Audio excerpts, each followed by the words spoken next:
Hey everyone, welcome to A Mexican Crossing Lines with your hosts, Cindy Gomez Shemp. And Duke Gomez Shemp. You're listening to 88.1 FM, KPPPLP Fargo Moorhead, where we are adding local color to your airwaves. And tonight, I have a very special show about the caravan wall climbers in Tijuana. This is a border report by Oscar El Blue Ramirez of Border Network News. Thank you for being with us tonight, Oscar. Before we get to him, I just want to give a few announcements, important information from 88.1 FM Fargo Moorhead. As all of you know, we have been working on a report that will be presented in San Diego. So we'll have a little chat about that. We're also going to be covering the unaccompanied minors that have been kidnapped from the Agape shelter, that have now been trafficked. And we'll give you updates on the 3 missing children, as well as talk about an interview that I had with the mother of a 15-year-old Honduran child that is one of the children missing, and what she had to say about her child now being in the U.S. You're not going to want to miss it. Stick around for all of that. Also, I wanted to thank everyone who's been sending me information. And of course, give a big props to our guest today, Oscar El Blue Ramirez of Border Network News, doing some real tough work out there, hard-hitting reporting. It's going to be incredible footage that we're going to be sharing with you tonight that he just shot on Playas de Tijuana, where a family of 5 crossed into the United States over the border wall. Incredible, incredible footage. You don't want to miss it. Duke, please tell people how they can get a hold of us and support our work. Most definitely. I'd like to thank all the people who've been supporting our work. We've really enjoy the audience that we've developed. We love it that you come in and you work with us. You give us information. A lot of people have given us information that has been very useful for our work. And there's many ways you can do it. A lot of people are using Facebook. You go to follow us on Facebook at 88.1 FM Fargo Moorhead. We also have Mexican and we have the People's Press Project as Facebook pages. You can definitely send information that way. You can email Cindy at kpppfm.com or me, Duke, at kpppfm.com. If you want to give us a call on our call-in line and leave us a message, you can call 701-566-0917. Again, that number is 701-566-0917. And please go to kpppfm.com. That's our main website, and that's where we put our shows and we put our audio podcasts up.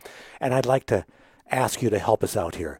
We're almost to the point where we can go to San Diego. But I never realized how expensive things are out there. I can't believe that people can actually live out there. Everything is like double and triple the price of where we live. The transportation is just enormous.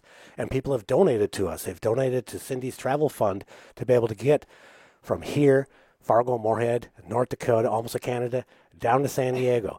We have an opportunity to go meet with Oscar, and we want to do that, and we have to figure out how to get there. So we need donations. We need to be able to have enough money to be able to travel there and to be able to go down to Tijuana and do some reporting and do some coverage to bring back to you.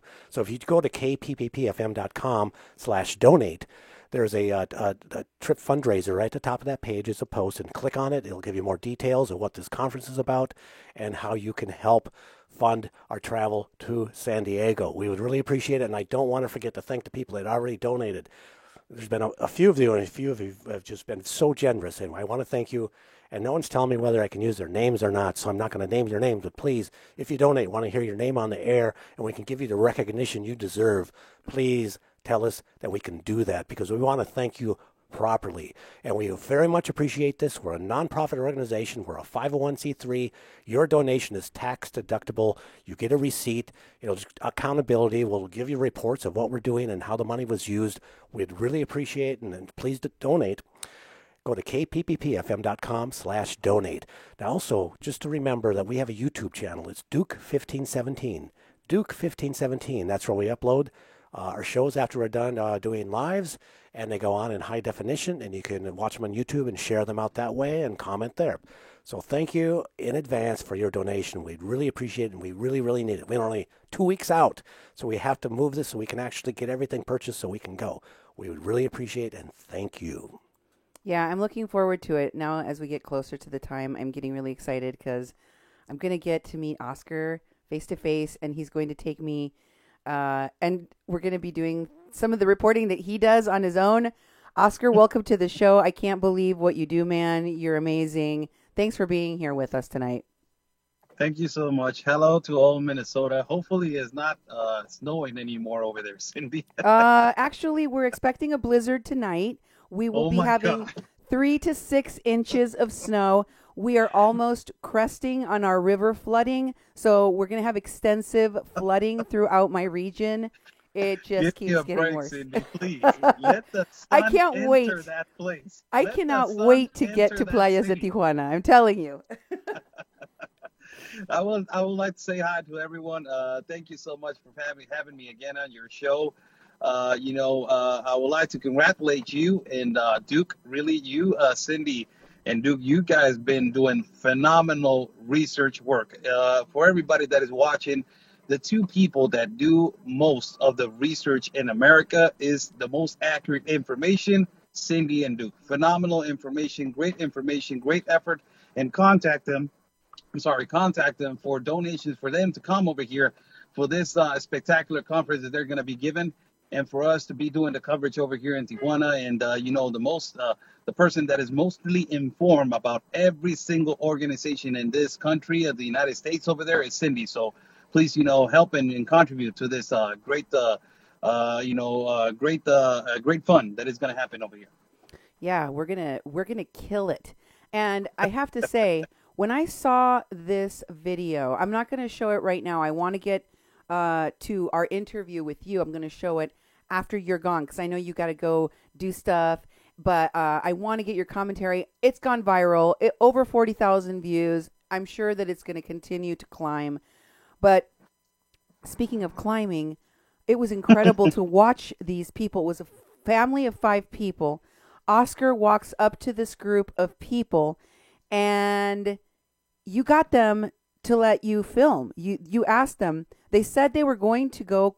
You said, "Are you going to try to cross the border? Have you tried?" And they said, "Yes, we're going to try right now." And you said, "Can I come?" And they said, "Yes." Yes, that was the most amazingly thing. And one of the children that he's apparently, I don't remember the ages, and you pay more attention to me than me and my own recordings. I think that he was 11 or 12, Cindy, and the other one is 13. I think the younger one, he told me that will be great for you to make us famous. Yeah, he said, yes, please come make us famous. Yeah, that's what he said. And the number one thing here, Cindy, that is preoccupied is one of the questions you're going to ask me. I don't want to eat that question up because it's really important that you ask it. But it's a family supposedly. It's a family supposedly. That's the number one thing that is a doubt. That is a doubt. Right, but they introduced themselves to you as a family, right? Yes. She said that that was his how do you say cuñado in English? Her brother-in-law. Yes. And then the 2 boys were her kids, right? Yeah. And the woman was the person that it was married with his brother-in-law. Right. So this family, came together, and I practically asked them, "Have you tried?" And they say yes. Out there, they just said yes. We tried legally to the United States, but we didn't accomplish it.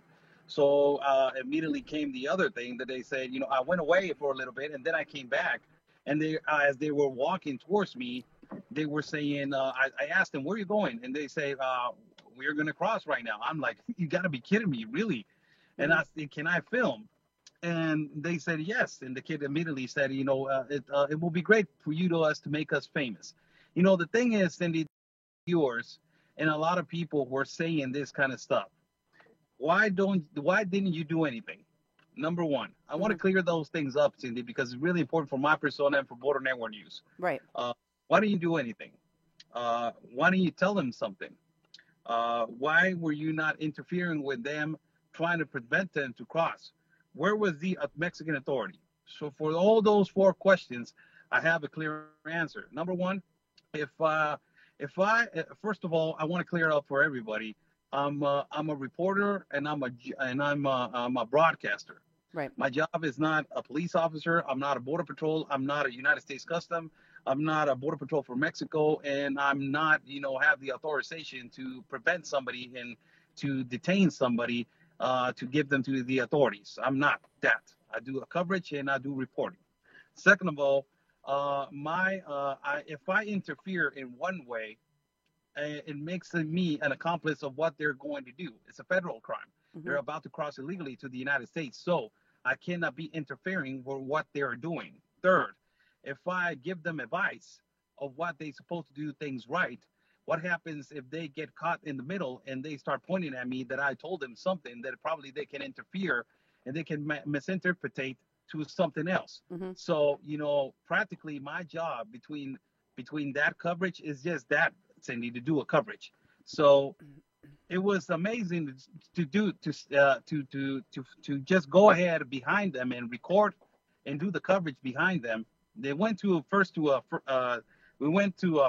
that is kind of like a canyon. Mm-hmm. And it was kind of difficult to cross because the mother was saying, or the 40-year-old, it was between her 50s. Right. Between her 40s, late 40s and 50s. The matriarch of the group. Yes. The leader, as you can say. Sure. The leader of the group, she was saying, it has barbed wire on the top. Mm-hmm. It's going to be difficult to cross. So the kid was the one that it was instigating everybody to cross. He did not care if it had barbed wire or not.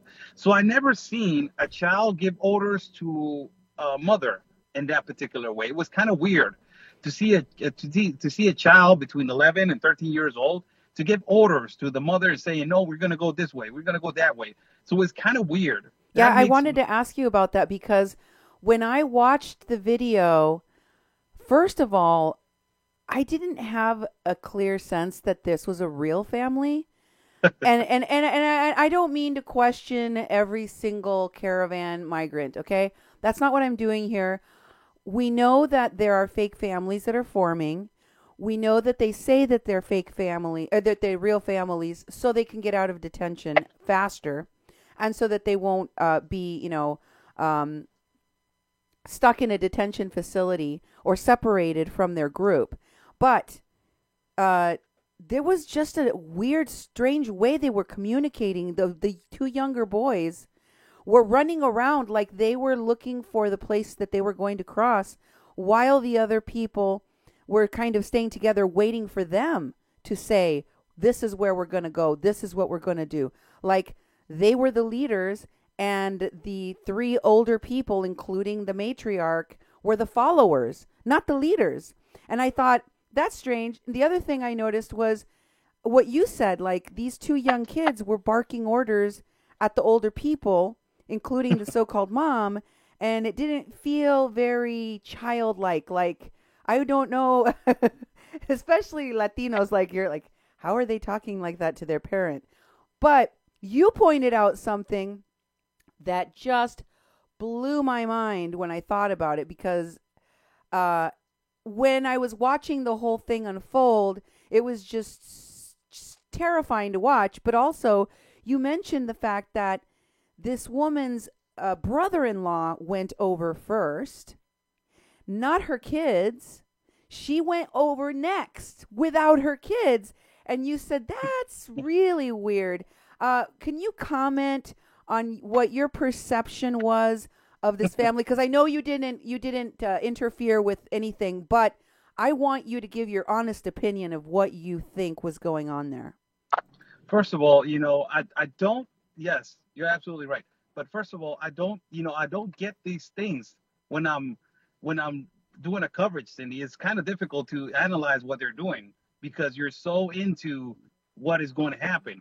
But a particular situation that happened was the number one thing that you just mentioned. How can a 12-year-old kid and an 11-year-old give a 13-year-old and an 11-year-old give orders to the leader, or the mother? It was kind of weird. And as I was following them, uh, they found a particular spot that is the same particular place that Ben Berquam, Anthony, and myself 3 weeks ago, 4 weeks ago, we saw somebody cross illegally, and immediately they jumped through Wow. the other side. Uh-huh. So they found that particular place. Now, as if you're the mother, and that is, every mother's, intention, or every mother's feeling, that first is your son, and that is the family is always first. This was not the occasion. This was not, the this was not the scenario Mm-hmm. that we were talking about. The first guy that crossed over was the brother-in-law. The second, it was this the younger kid around 11 years old, and the third one was the leader. So how does that tell you about his son, that he's 13 years old and he's over there? And not only that, when she jumped, it's a few things that the audience didn't see, Cindy. Yeah. That was one of them. But the second thing is that they took off their shoes. Yeah. Do you know why they did that? Yes. Number one thing is because it's the sea. So that particular poles Yeah. of metal, they get kind of slippery with the breeze. Oh. So if they're wearing shoes, it's going to be more slippery. Wow. But if they take away their socks and, their shoes, they can, kind of climb over more, easily for them, make it more easily for them. So the horrible thing about that, Cindy, is that I saw every single one of them cut their feet Oh my God. with steel. Their So- feet were so- cut in so- their bottom. These slats that they're climbing on, these are slats. At this part of the playa, on the beach, the wall has slats. And you can't see it in the video, but you were describing to me that these are not smooth slats. They have been worn and they have jagged edges that are super sharp. And these folks were cutting their feet on the way up the slats. Yes. And one of them, on top, you can see on the video a little bit that, it's an old piece of metal on top. This is the old wall, but it's real tall, but it's old. And then the top part, there's a large piece of metal that is almost destroyed. Mm-hmm. So the last person to climb to try to cross illegally is this young kid that's 13 years old. Right. And the person before that, it was this this woman in her mid-20s. Right. So she got to the top. She struggled a lot. Mhm. She struggled more than the the leader, 50-year-old. the 40-year-old woman. She I know. struggled more. They had to practically pull her up. And I was wondering why the 13-year-old, who seemed to be very agile, was having such a hard time. I didn't understand it. I even heard when he was complaining that he was injured, but I didn't put the two things together in my mind. I couldn't figure out, how did he get injured? What is he talking about? Can you explain why this kid was having such a hard time? Yes, because the 20-year-old woman went on top, and as soon as she went on top, she grabbed a piece of metal that it was almost tearing down. So she almost fell all the way down, but the guy that it was right there pulling her He pulled grabbed her her. back, but the piece of metal landed on this kid's hand, and he cut it so bad that it was hurting that Oh my God. so bad. It almost landed on the guy that it was helping them. That's another subject that I want to tell everybody, because everybody was saying they're Mexicans helping these Honduras people. They were not. They were not from Mexico. Mhm. This particular individual that it was helping these people, as you see in my video, when I start recording and I start interviewing this family. Mhm. Two individuals come later. Right. These two individuals were behind me, and they say El Salvador. So I go back, I turn my head and I said, "Where are you from?" "I'm from El Salvador." I'm like, okay.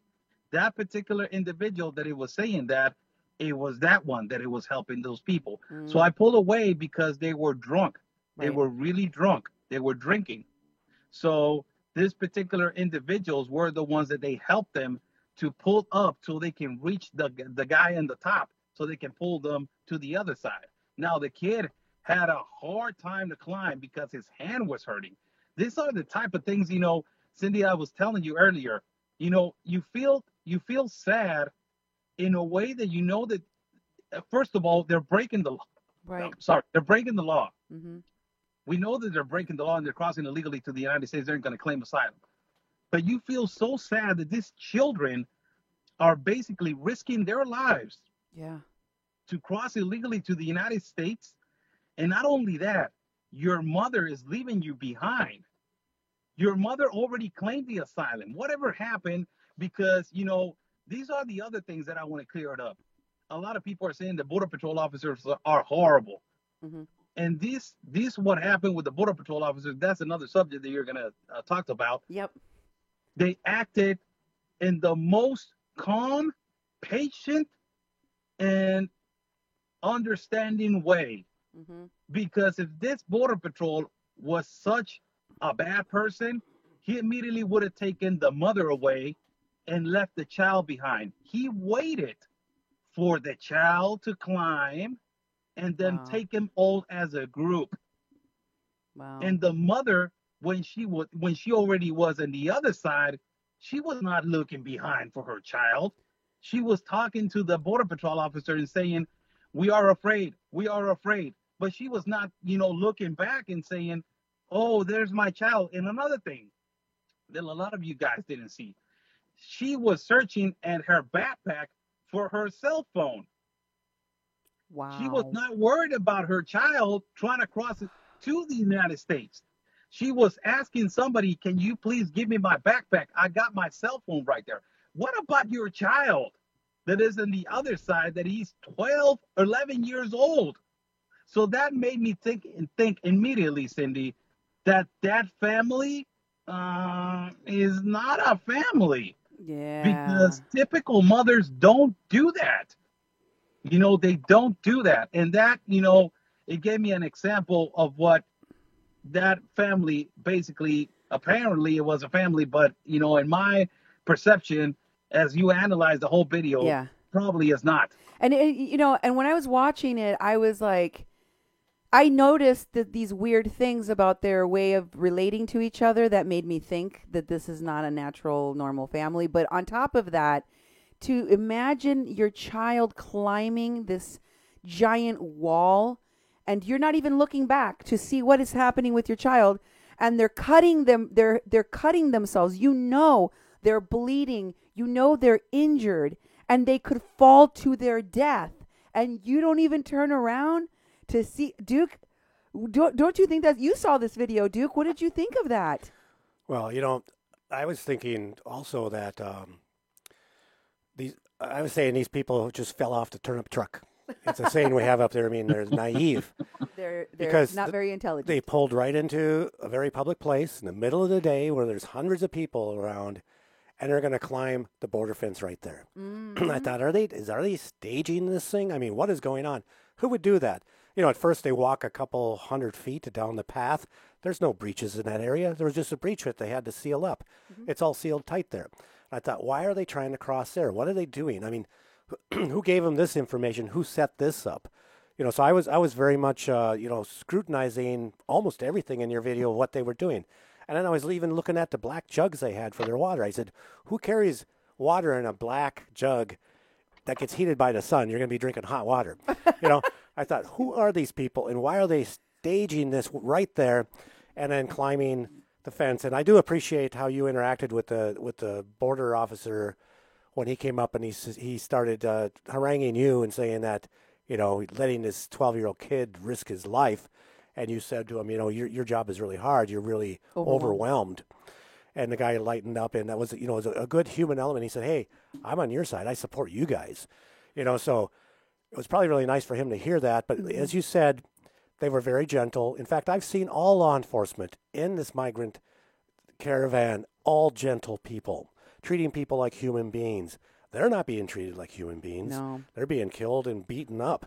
But every encounter I've seen with law enforcement, they've been very gentle because they're treating people that they're not a danger. They're human beings. And I thought in this situation, you helped diffuse it with those officers by being there and giving them some sort of support. But I think those people, I don't know how they got this idea they could do this. And, And of course, you have these other people that were helping. You said they were from El Salvador, and you said they were drinking. In fact, I think in your live stream, you even videotape they had the alcohol there. Yes, they have the alcohol there. It's not only that, Cindy. Back in like 2-3 weeks ago, Ben, Anthony, and myself, we were there around 9 or 10 o'clock at night. Mm-hmm. That is a particular mafia area. They have everything orchestrated. A lot of viewers don't understand that is a human market stage right there. Mm-hmm. So for me to try to prevent, imagine that, try to prevent a person to cross illegally to the United States, they will notice me that I'm that kind of person that is trying to stop their business. As I was walking with them first to the Little Canyon, there was a couple of guys walking behind me, but there was just like, trying to make it look like they were just walking, but they were not. Probably there were people that they're like coyotes, or they are the ones that they're watching them, try to see if they can accomplish how to cross illegally to the United States, or they're the people that they just coached them and told them how to cross and claim the asylum. Mm-hmm. So, it's kind of difficult. People don't see these kind of things that they're surrounding you because there's only a camera that is showing them, but you're not watching what is going on behind me. And as I was walking back, one of them was hitting in a little road that is a closed road on my left. And he was just looking at me. So he knew that I was, on defensive. I was just recording. The other thing that Duke was mentioning, and I want to, clarify this. Yeah. Border Patrol, really everybody and every illegal immigrant has been saying that they have been mistreated. Right. As I saw yesterday, these people are so overwhelmed, first of all. Second of all, you can see in their faces that they are extremely tired. They're extremely exhausted. They are so stressed out. They are so everything that it comes to be tired and exhausted. That's your presentation right there, a Border Patrol. And you never seen no Border Patrol interact with nobody on the other side of Mexico, because that is prohibitive for them. They don't talk to nobody because that's one of the rules, that they don't have to interact with nobody on the other side. And you seen this Border Patrol interacted with me like claiming for help. It felt like that. Yeah. Like, help us, because he basically is telling me, great job, you're not doing anything about it. Yeah, And I took a breather and I saw him and I took this breather. People didn't see this, but I did this for him to breathe deeply. I did this. And he relaxed. And then I went and told him, you guys are getting overwhelmed. Yeah. Tell your governor, Gavin Newsom, why he took the National Guard away. Mm-hmm. So he quieted down.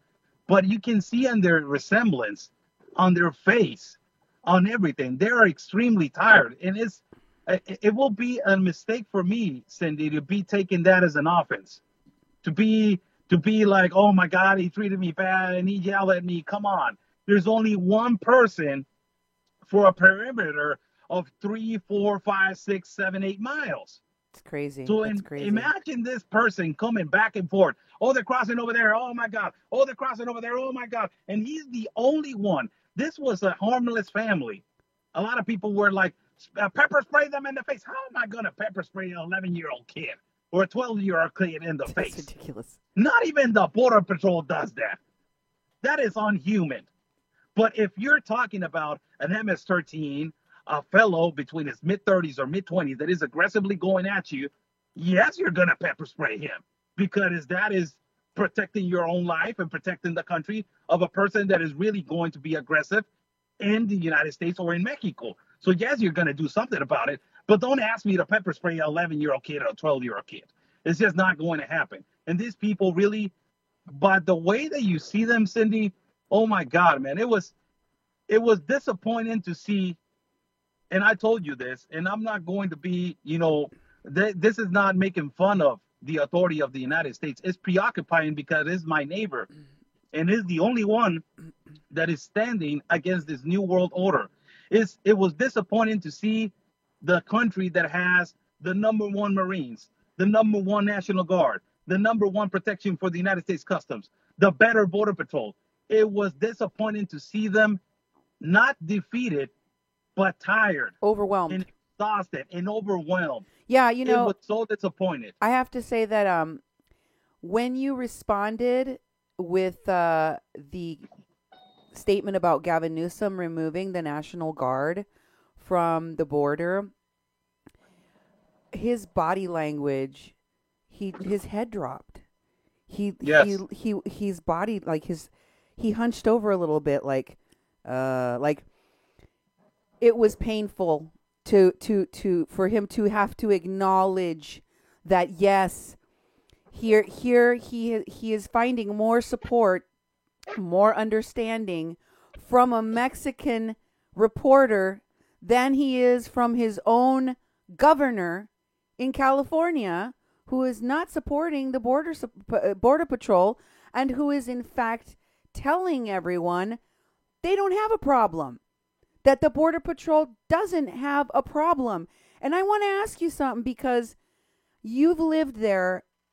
Have you lived in Tijuana your whole life? The majority of my life, yes. Okay. So as long as you have lived there, have you experienced people crossing so brazenly in broad daylight like they don't care? This is the first time that our country has been overwhelmed by immigrants and this illegal crossings in Tijuana. Yeah. This is the first time in the history of Tijuana. There's only been 2 times they closed the border, 9/11 and illegal crossing that they're trying to rush the border. So this is a phenomenon over here. It is a crisis, Cindy. Look, it is a crisis. So much it is a crisis that I'm about to wear something that I wear the other day in my show. I support them. Look at this. Look at this. U.S. Border Patrol hat. Nice. I support them. Yeah. I support them so bad because I know that they are feeling that this is a crisis and they're not getting the support that they need. You saw a speech the other day of a Border Patrol officer with Donald J. Trump. I think that he was in Calexico, and the Border Patrol was saying, "We're overwhelmed, Mr. President. We need this. We need that. We need this. We need that. We need this." Mm-hmm. He was claiming for help. Yeah. He was not asking for things to be like, we need an extra gun. No, he was claiming for help. And the president says, you know what? You're going to get it. But this encounter that I had with this Border Patrol officer, basically it was help me. Yeah. It was practically that. And it was so disappointing to see that. It was really disappointing. Why? Because a Tijuana citizen always looked at a Border Patrol with, you don't imagine how, the month of respect. And every time that we are going across the border to the United States, if you're going to talk to the United States Customs, is this. If you're in the car, turn on the radio, get your IDs ready, buckle your seatbelt, be serious, and you know your information and birth date. Everybody knows, yes. That amount of respect. And these people that they're coming to our city, they don't respect nobody. I've been telling this, Cindy, from the start. Right. They don't respect our authorities in Mexico. They don't respect federal agents. They don't respect the army. They don't respect the military. They don't respect the police department. They don't respect the Institution of National Immigration. How do you expect that they are going to respect the Border Patrol? And I have to ask you a question, because in all seriousness, I know that somebody that lives in Tijuana, that has lived there the majority of their life, that is seeing everything happening day by day, since these caravans started coming a year ago, can answer this question better than anybody. Better than even someone like me that has been reporting on this phenomenon. Even though I am a Mexican and I have family living there, I am not a Mexican living there like you, Oscar. And the president of the United States briefly said that he was going to close the borders. He was not going to allow this to happen. And then he changed his mind. And then he changed his mind and said, well, we're going to give Mexico a year. What do you think of that? Can you hang on for another year, Oscar? We don't have another day. That's how bad is it. And hopefully when you come over here, you will notice how this human auction in El Chaparral is, how every shelter is the behavior, how every day the Border Patrol is getting overwhelmed. Our federal officers are getting killed in the South. Our women are getting raped. Chiapas is getting invaded by all these movements, and they're getting so much benefits that we have 60 million in poverty that they're not getting anything. So a year more is going to push them for them to do this. Now, as I've been hearing, President Trump said Mexico is doing something about it. This is a smart man. Mm-hmm. He's really smart. So I'm like, okay, you said 1 year, man, but you know something that I don't. Probably you know something that I don't. And the contact that I have in Chiapas, I talked to him yesterday, I think so, late at night, and he told me the government is deporting back people. They are deporting back people from Guatemala, from Nicaragua, from Honduras. Okay. They just deported 300 people back to Guatemala. So probably he was referring that, the president, but that doesn't compare to the speculation of 1.5 million that they already in their country. Mm-hmm. It is a crisis. It needs to be stopped. And if the number one option, Cindy, that the United States has to put an example for Mexico so they can do something about it, so they can stop this, so they can get out of the International Pact of Immigration and put more attention to their citizens and to their country, is to close the border for just 1 day, just to give them, a little taste. Yeah, a little taste. 1 day I'm going to do it, and if you don't stop it, another day. Mm-hmm. I don't know. Randomly, I'm just going to pick, let's say, the better day, Sunday. Close it for you to hurt. Mm-hmm. So if that is the only solution, Cindy, close it. Close it, really, because we are having the worst time of our lives when it comes to immigration over here in our country. Is getting invaded. And you just saw a couple of days ago a family, supposedly, that did not care about their children, did not care about their lives, because it was 25 to 30 feet tall, and they failed, and they cut themselves.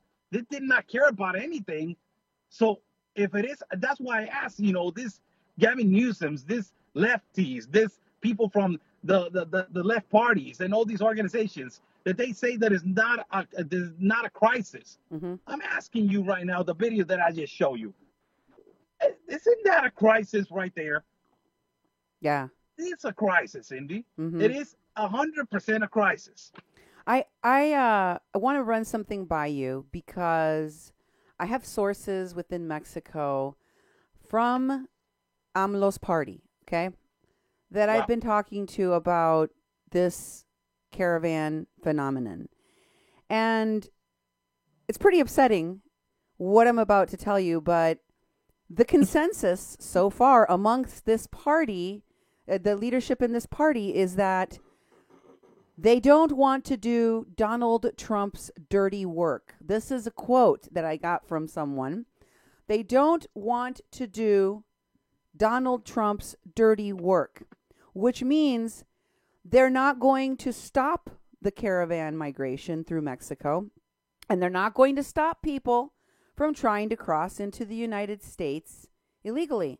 They're going to let it happen, because the Christian thing to do, the right thing to do, is just to help the migrants and to protect their human rights.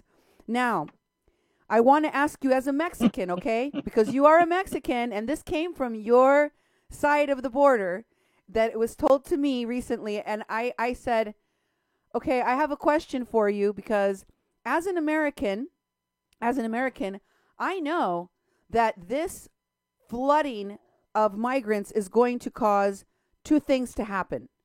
It does give the president all of the ammunition he needed to demand the finishing of the wall. It gives him every right to ask for that. And also to increase Border Patrol, detention centers, and also ICE. To increase all of them, because cleaning up, deporting, finding and cleaning up what is happening right now is going to take a decade, at least, if not longer, to get all of these people, find all of these people, because we know that less than 5% of them will receive asylum. We know this. Unless they change American laws of immigration, they're not going to get asylum. So they're going to end up not in their countries of origin. As you know, Oscar, they're going to be deported just to the other side of the border. Many of them right back to Tijuana, right back to your city. So you're getting them from the south and you're getting them from the north. As a Mexican, how do you feel about this? We must be Christian. We must let them pass. It's going to, we're not going to do Trump's dirty work. How do you feel about this position? First of all, who gave that quote really is an embarrassment. I feel embarrassed, really, whoever gave that quote. It came from within the Morena party. It's all I can tell you. God, that is disgusting.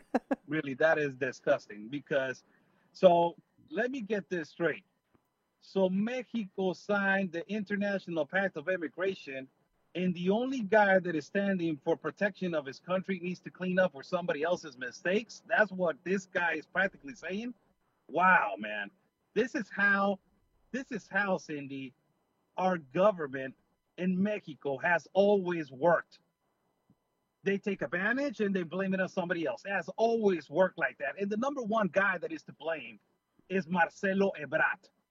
Number one guy. He's been in the administration with our last president, that it was Peña Nieto. Yep. He was in charge of international relations back then. So Peña Nieto signed the pact in 2015, and it was re-signed, ratified by President AMLO. Yes. And the only one that went over there to Marrakech was Marcelo Ebrard. Marcelo Ebrard's wife is from Honduras. Mm-hmm. This guy just told everybody it's open sesame. We're not going to close it. Migrants are going to still come in. Mm-hmm. And they have the necessity to come. We're going to give them everything. So why does President Trump has to clean for your fault? Why? It's not his fault. And if this has misinterpreted to another, that's how you say it, Cindy? Misinterpreted. Okay, I'm sorry. To another, idea that President Trump was the one that provoked all this. How did he provoke it when he didn't sign the pact? I keep asking that question. There's a lot of people over here it's Trump. He provoked all this to get his wall. And I'm like, he didn't sign the pact. Even before this started, he wanted the wall. Right. Because he knew that there was a crisis even before years. He knew that this was a crisis to his country when he was, he's been an investor. He's been a man of business. He knows that this was a crisis. Clinton knew that this was a crisis. Bush knew that this was a crisis. Reagan knew that this was a crisis. There's statements of them saying that they have a border crisis.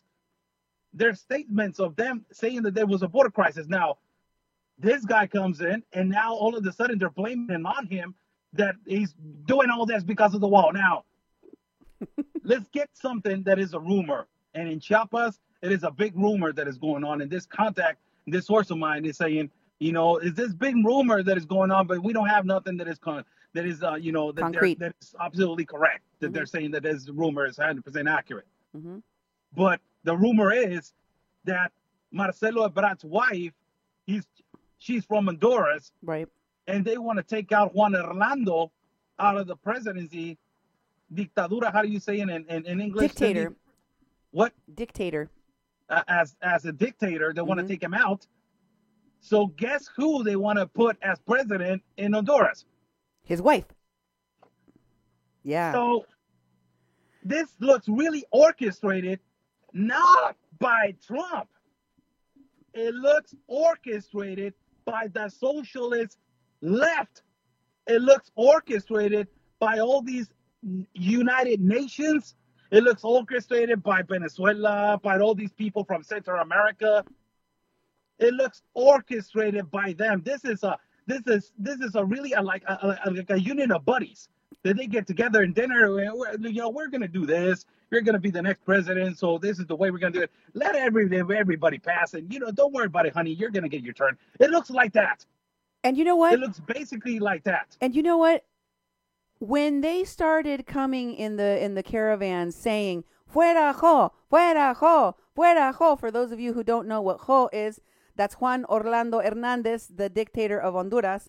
I was like, that's stupid, because you're trying to claim asylum in the United States. You're saying that you are fleeing for your life, and not liking your president or calling your president a dictator is not the basis for a claim of asylum in the United States. If that was the basis for a claim, then everyone from Venezuela could leave. Everyone from people could just abandon any country that they didn't like the presidency of, or that they thought was a dictator. By the way, Latin America has had a lot of dictators. It didn't empty the countries where they were ruling out, and they didn't all come to the United States and demand that they get their asylum claim.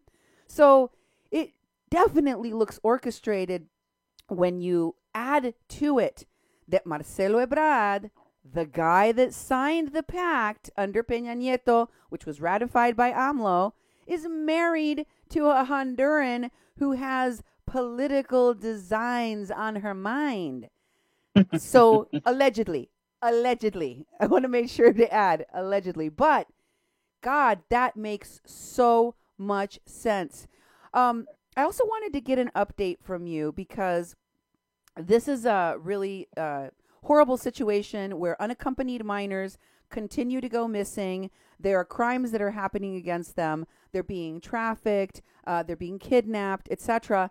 And it doesn't look like the police, or at least the articles I'm going to share with you. Pastor Albert sent me an article talking about how the authorities do not have a criminal complaint looking for this kidnapper, this what's his name? Nicolás Esteban. Nicolás Esteban. There's not even, they're not doing their job. And there's been four kids just from one shelter that have gone missing in the last 3 months. And the pastor is saying the authorities here are not helping. The authorities did not charge this man with the proper charges so that the judge would hold him for an investigation of trafficking and kidnapping. Instead, they put the wrong charges. They let him go free. They're going to do an internal affairs investigation. Se pasan la bolita. Somebody blames you. I'm going to blame you. Nothing is getting done. 0 arrests, folks. 0 arrests for all of these missing children so far. Can you please give us an update? You were down at the human rights. The kids were declaring. What's going on with the declaration of these other kids? Yeah, Cindy, is everything. It looks like a joke over here. It looks really like a joke. How can you go, the authority and the federal agents, how can you go to the shelter and everybody in the shelter is saying, yes, he was trying to kidnap and bribe us to cross illegally, and minors to cross them illegally to the United States. So the federal agents take him to the police agency, and on their way there, they I think they forgot what his charges were, and they put disturbing the peace or something like that. So how in the hell it got from kidnapping and child trafficking to disturbing the peace? It is just so ridiculous. And right now, there's a government dependency here that is in charge of that is La Procuraduría General de la Justicia. Mm-hmm. And those are the ones that take reports of missing children, of kidnappings or traffickings and all this bad stuff with people.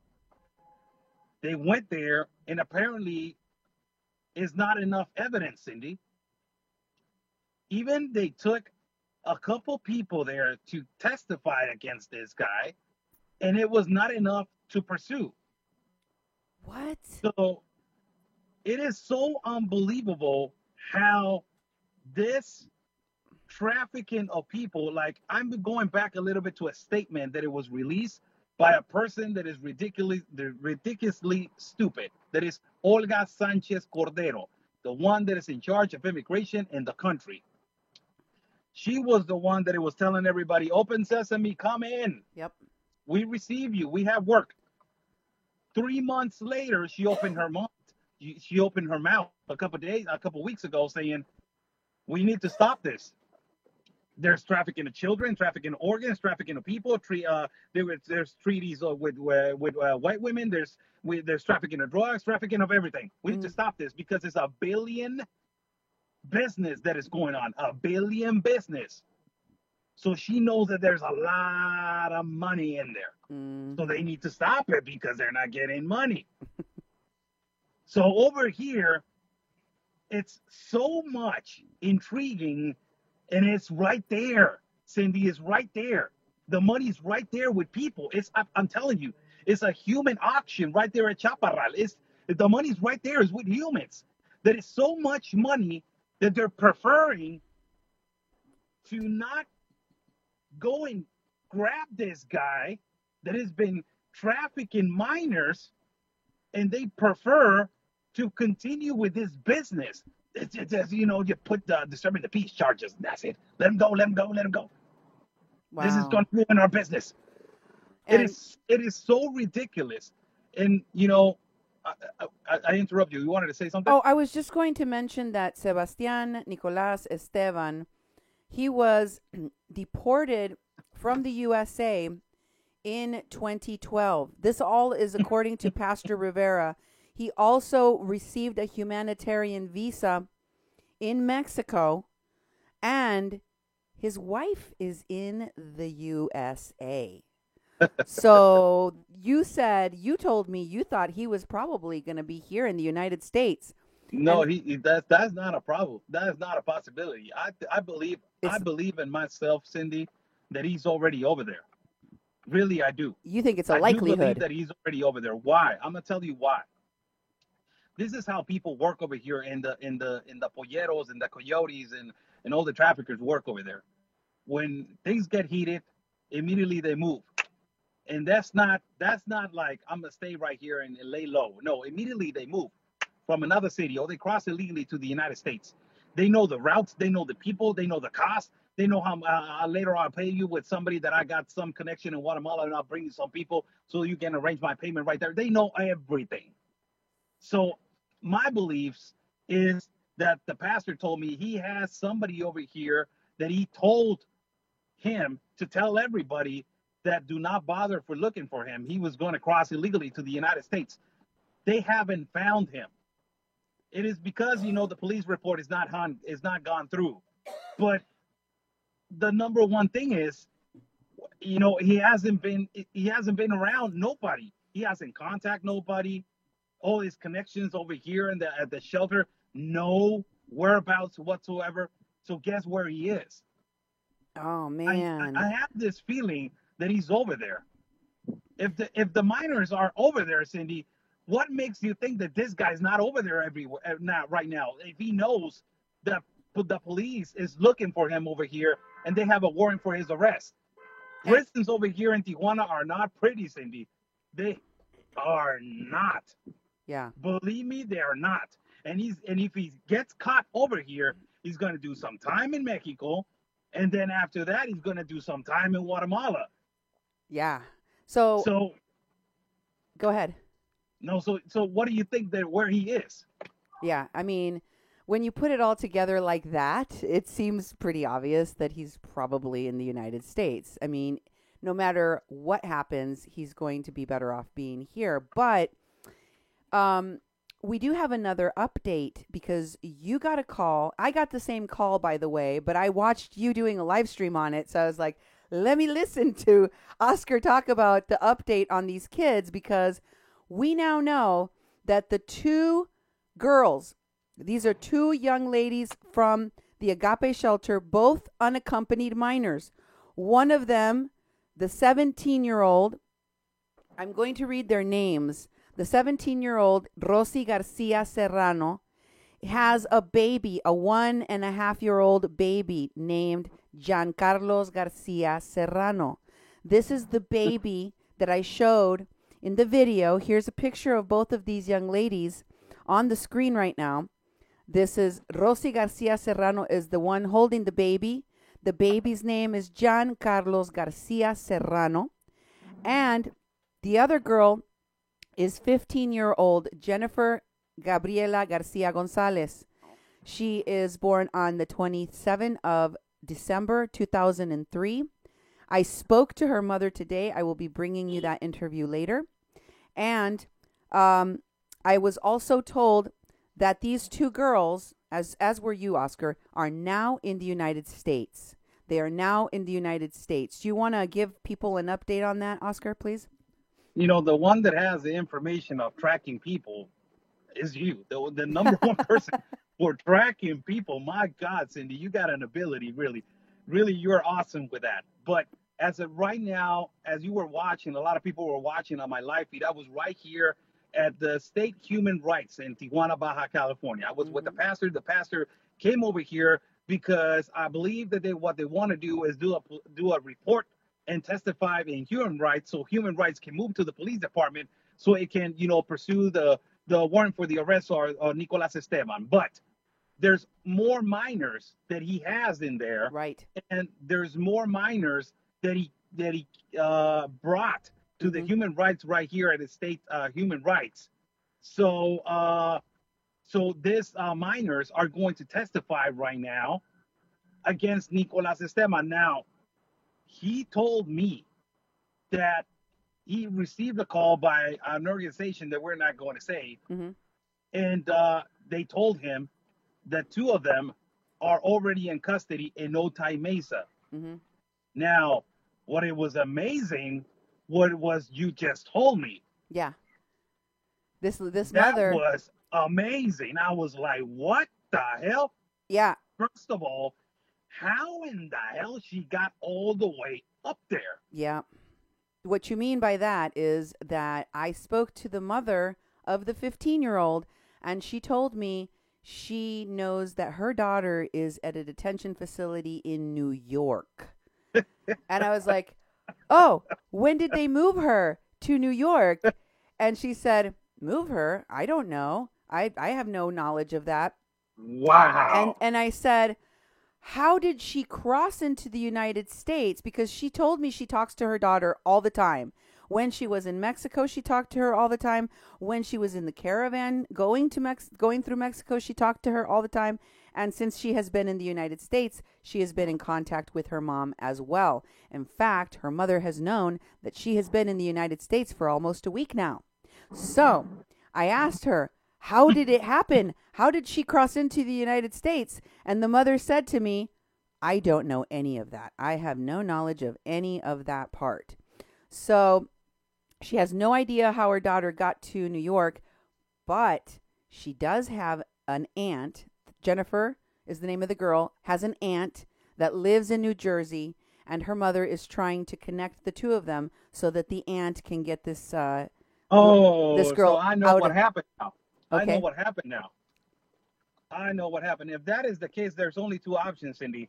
One of them is when they claim the asylum, they need somebody to take the responsibility of them. And it's because it's a minor. Probably the organization moved them all the way to New York. So, that's one. And the other one, they're real quick. So if they know that they have, the possibility and they have a parent or somebody on the family that is in New York, there's transportation. This is the people the America, they intend that they think that it's only a mafia in Mexico. No, it's a mafia in the United States. You got Americans that they are the ones that they transport these people and they move these people up to the east, the west, and whatever part in the United States. It's a lot of money, people. It's a lot of money. It's just easy money to take somebody from all the way from California to, I don't say, Oregon, and I'll give you, I don't know, $4,000. Yeah. For me, it was an incredible set of circumstances because I have two kids. You have a little baby, Oscar. Yes. And you really have a baby. Your baby is a baby. I still treat my children like they're my babies, even though they're adults. But as a mom, as a parent, there would be zero chances that I would let my child go in a caravan with like there would be no possible way. You would literally have to put a gun to my head to take my child away from me, for me to let my child go as a minor, as a 15-year, a teenager, by them, a girl, Oscar, Yeah, a girl. This Cindy basically tells you how family values are implemented in Honduras and El Salvador and in Guatemala. This basically tells you what is the value of family, how much respect they have for their mother, and how much the respect of a mother and how much protection of a mother to her children is important. You saw this on the last video that I just recorded, a family crossing, and the mother left behind her child. He didn't care about her child. It's like, no, you go first. No, you go first, and then I'll go. Don't worry about me. You go and save yourself. I'm your mother. Go and save yourself. This was not the occasion. In this one, you can see mothers that it's hard for us to understand, Cindy. It's hard for people in America to understand, and it's hard for Mexican culture to understand, because here in Mexico, our mothers, you respect them because you are going to respect them.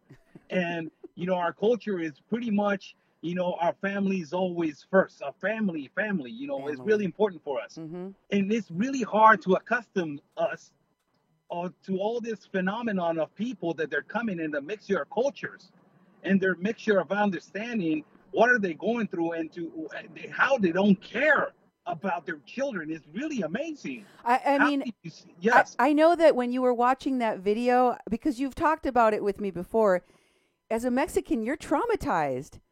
As a Mexican American, I can tell you after this interview, I was really traumatized because I could not express it in the call. I was just have to be, neutral and a reporter, but I was like, did you know? I was sure, Oscar, I was certain in my mind, there is no way that this woman even knows where her child is. She didn't know. Her baby has been missing. I'm going to call her and she's going to be like, oh, thank God you found my baby. I've been looking for my baby. She already knew. She already knew the whole thing, Oscar. She knew. They don't care, Cindy. They don't care. You don't even imagine how many people in the caravan is coming and how many they have gotten pregnant in the movement of the caravan. Yeah. How many they have gotten raped. They taken advantage of them. How many of them? I don't understand, this type of mothers. And this type of mothers that not only that, Cindy, we've seen a lot of things. They don't care about if the police department or the United States Customs is throwing them tear gas. They don't care about them putting them through a tunnel where there's a river and they're almost drowning and their kid is going like, they don't care about that. Throwing them over the wall where there's razor wire. They don't care about claiming asylum, but here's a kid. What happens if the police officer thinks that is a gun and he shoots? They don't care about that. They don't care about the children. It reminds me of a particular situation. Can I tell you? Yes, please. Okay. There was this time that I was with this famous journalist over here in Tijuana. His name is Alfredo Alvarez. We were right there in the shelter where it was when they were at this long street, when they were living on the street on the Cinco de Mayo in Benito Juarez. Mm-hmm. And there was this people that they were donating jackets and they were donating pants and they were donating a lot of things. So, there was a lot of people and they were fighting. They were like animals. That's me. Like I stood and I got in there and I told everybody, if nobody keeps order, we're just going to pack our things and we're going to go. So they just calmed down for a little bit. And then a gentleman approached me from this side, and there was a kid. I believe like he was like 8, 9 years old. Look how this is how messed up they are. There was this 9-year-old, and he approached me, and he's like, "Can I get a blanket? I'm cold." So I said, "Yes, let me get you a blanket." It was a child. So I'm like, "Hey, Alfredo, can you pass me a blanket for the child?" And as I was grabbing it, this older man around my age, he started pulling it. And I'm like, "What are you doing?" I looked at him, and he's like, "We want the blanket. It's for the child." And his response was like this: "I am human too. I Wow. am cold too. How can you, where in the hell is your head? How can you prefer you're being, I know that you're cold, but this is a child. He's 8 years old. How can you compare yourself? You're an older man. Go find a job. Go find somewhere else to live. Go find something that you can, cover yourself with. This is a child that is asking me for a blanket. How can you compare yourself to that?" So that basically tells you all these things that have been happening, Cindy. The family that it was jumping yesterday, and the mom didn't care. This mother that doesn't care and said, "Oh, okay, you're going to the caravan. Good luck. God bless you, mija, and take care of yourself, and stay away from the bad guys." No, come on. It's so ridiculous. And this family values and all these things, they don't exist over there, Cindy. It doesn't exist. It doesn't exist. That's the sad thing about this. I think, and this is just my perception of things, because there are already people from Guatemala here in the United States. They're our neighbors. We live around them. There are already people here from Honduras, from Central America. One of the things that has always bothered me as a Mexican in the United States, as a U.S. citizen, is that I know people. I physically have neighbors and people that are living here that are Mexicans that have lived here their entire lives, married to U.S. citizens. Their kids are U.S. citizens. Their grandchildren are U.S. citizens. They're homeowners. They work here, and they can't get their papers in. They can't get regularized into citizenship. Meanwhile, Hondurans, Central Americans, they can ask for asylum and get asylum. Mexicans, they don't care. You cannot get asylum. No matter what the situation is, you cannot get asylum, right? And I can tell you something.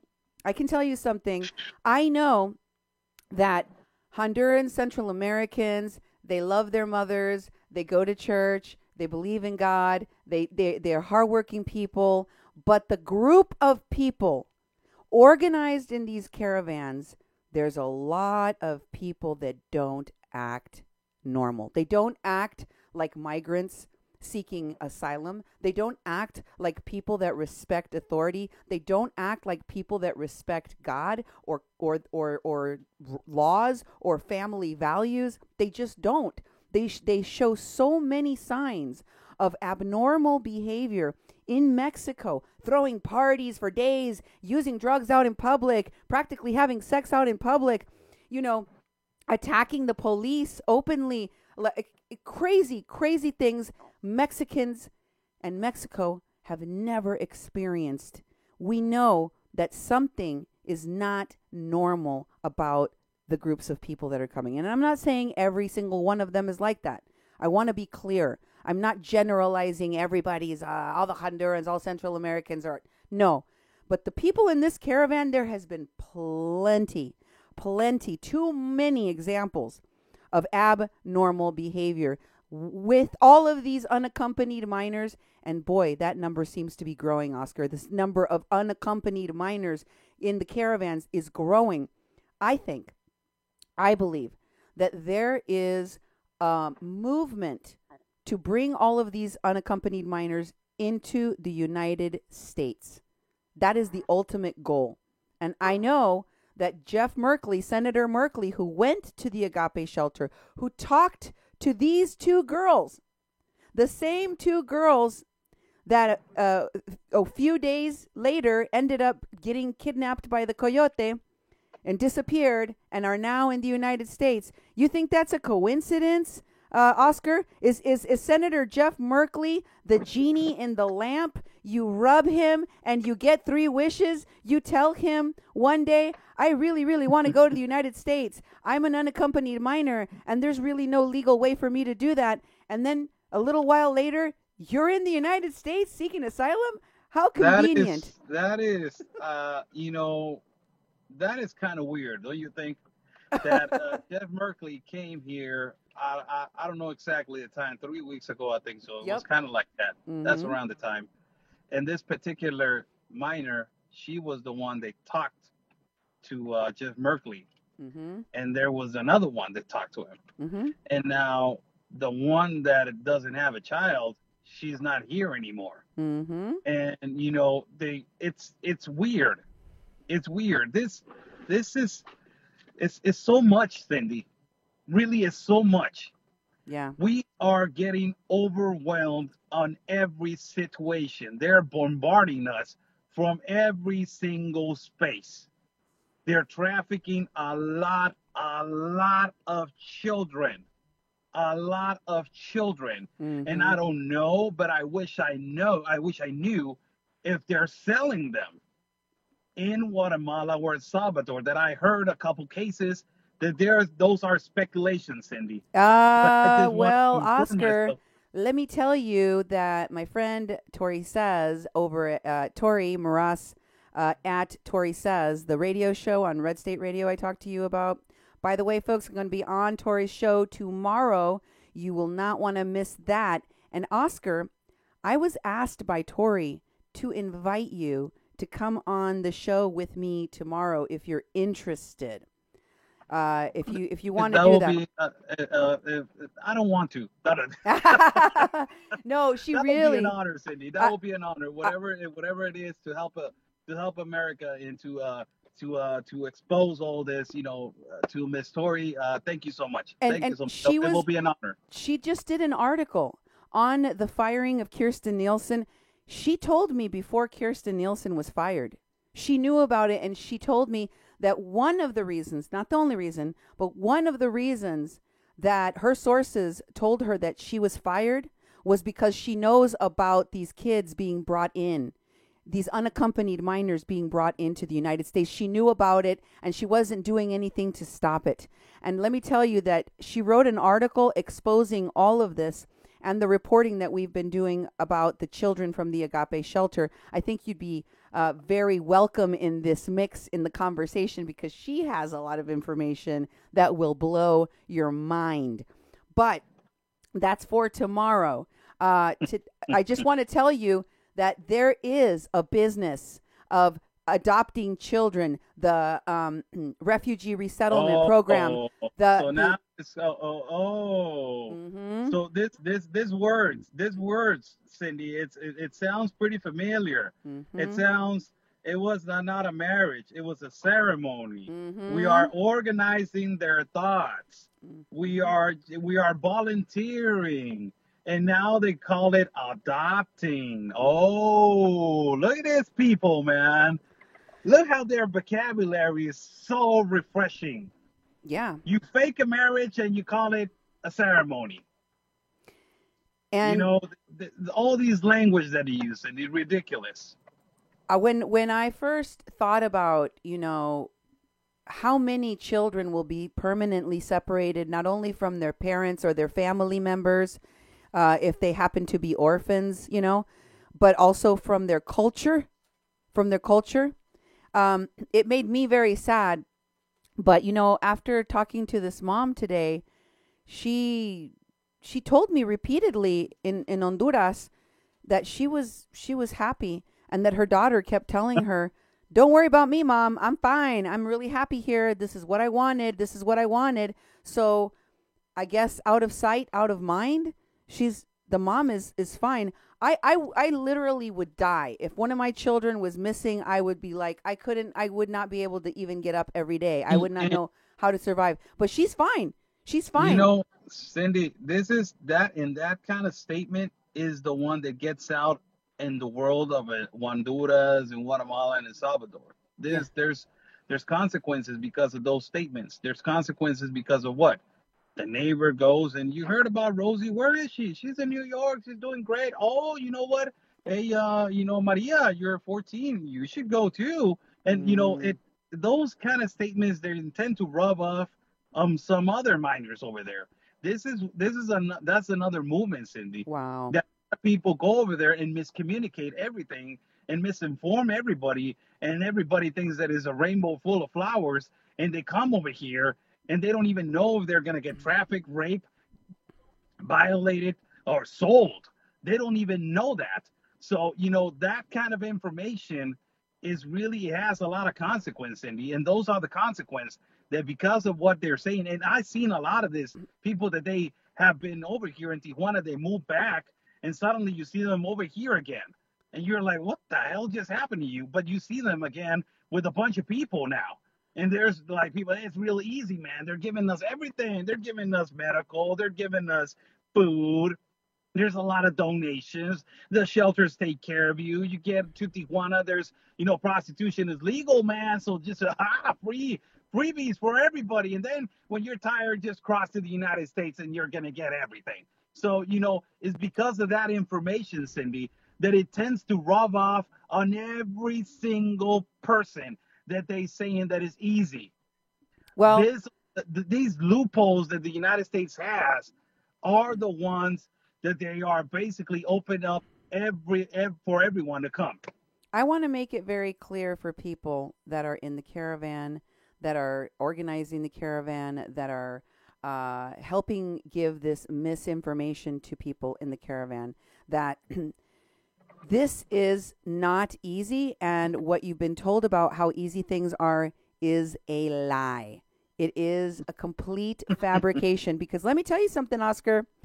The organizers, the American activists who helped to organize this caravan and find people sponsors in the United States, they themselves are already posting. I've showed 2 examples on my show where the people that got sponsorships for these people that get out of the detention facility after they get caught and released, they are saying, we need a new sponsor right away. Like emergency alert. We need a new sponsor for this family because they're being treated like a slave.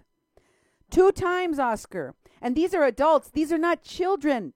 These are adults saying, help me. I cannot be in this situation anymore where you put me because I'm being exploited. You think those are the only 2 cases? I don't think so. I think this is going to be a massive, massive problem of exploitation. And long term, listen to what I am telling you. Someone is going to have to take care of you long term, not for months, not for weeks, but for years. And we have a saying, Mexicans have a saying, el muerto y el arrimado a los 3 días apesta. Let me tell you that you may think that there's going to be some symbiotic relationship when you come over here and they put you with the family and everybody's going to get along and it's going to be great for years and years and years. Pero el muerto y el arrimado a los 3 días apesta. If you are not productive, if you're not giving, hey, look, in Mexico, people are mad because Mexican citizens are not getting any help from the government while Central Americans are being put first. You think here in America, we're not going to do the same thing when we see people getting basically welfare supported for years, while we have people here in North Dakota and Minnesota that freeze to death every year because they don't have a shelter to go to? No, sir. I don't think so. What do you think, Oscar? They have postponed 60, what was it, the number that I heard? 76% of the tourist visas for people that want to do things right, and the majority is people from Tijuana. Damn. The American consulate has postponed 76% of them. Wow. What is postponed? Postpone is this. You go to the agent right there at the window. He knows that you're a good citizen, and he knows that you're good for to get the tourist visa, and you get the opportunity because you have You know, you have Social Security in Mexico. You show that you've been working at a place for more than a year. It shows that you're a family, that you have a career, that you have something. You Right. know, you're a good man. And you go to the agent, and the agent basically, this is what they're doing. They're not even opening the file. They just get the denial, seal it, come back in 6 months. That's it. 76% of tourist visas right now in Tijuana are getting denied. Imagine how Man. Tijuana citizens are feeling right now. And they ask why. It is because all of the immigration situation in between Tijuana, Mexico, and the United States with this invasion of the Caribbean. Is because of that. See, any way you slice it, Yes. any way you slice it, any way you look at it, Mexico is getting beeped. I mean, they are from every side, from every side. Now you're getting punished with the visas. You're going to have all these people deported back into the United States from the United States to Mexico. They're not going to be sent back to Central America. And you have mass migration coming in through the southern border. From every direction, you're getting it. Yes. You know, it's disappointing on my, you know, I have a couple friends of mine that they just applied for the tourist visa and it was denied, and they've been having the tourist visa their whole lives. These are people that they're on their mid 40s and early and late 30s, and they have been having visa for their whole lives, and it's denied. It's so you get so mad that is because of this situation that we are getting affected directly. The good citizens, the citizens that want to do things right. I'm not painting every Mexican like it's white paloma, and they're like, oh, no, we're not. Because there's a lot of illegal Mexicans that they have committed mistakes and make horrific, crimes in the United States. Sure. And the prisons in the United States is packed with a lot of Hispanics. I know that. But not all of us, we're like that. There's the majority of Mexicans, the majority of them, we are good. We want to work. We want to cross the United States and do things legally. We want to do things right in the United States. And the people that are like that, they're denying their permits to go and visit the United States. They have a lot of family. You know, Tijuana is full with people that they have the majority of the family in San Diego, Los Angeles, and a little bit up to the north of Sacramento or Fresno, or San Bernardino or San Fernando. Yeah. They have a lot of family members over there, and they're accustomed to go every weekend. And now we can't. Yeah. Because of this situation that is happening. And people don't realize how difficult it is for Mexicans to get a visa. You have to own a property. You have to have a job for a certain period of time. You have to have a savings account. You have to have a background check. You can't have any kind of criminal background. Like, you have to be a good person all around, and you have to show that your job, that your connections to Mexico are so important that you would never be seeking to overstay your visa or violate the law in some way. And for some reason, for some godforsaken reason I cannot understand, right now, the United States is being flooded, and we're not stopping it. We're not able to stop it for whatever reason. It's happening right now, is being flooded with people who aren't documented, who don't prove all of these things, that they have a clean record, that they have savings, that they have, a stability. These people are coming in with none of that, and they are going ahead of the line, while people that are trying to do things the legal and right way to come in with visas are being denied. Mexicans are being denied. Man, that makes me so angry.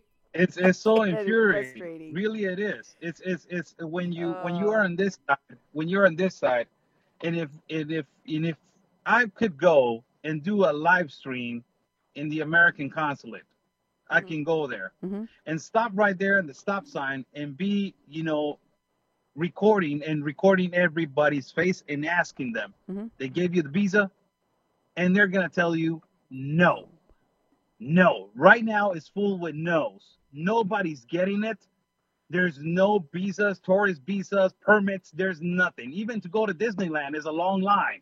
And Oh even my if you God. have a tourist visa and you want to go to Disneyland and you want to get a permit, there's a long, long line to get that. It's Wow. really long. And it's difficult to get whatever situation to get in. There was just for everybody to know, 2 weeks ago, it was the record, I think so, of hours of line in the United States to do line. There was a rumor that it was 12 hours, but I investigated and it was not 12. It was around 10 hours and something to cross to the United States. Jesus. To Jesus. cross the United States. I remember when I used to have my tourist visa, I did one time 6 hours to cross the United States. 6 hours to cross the United States.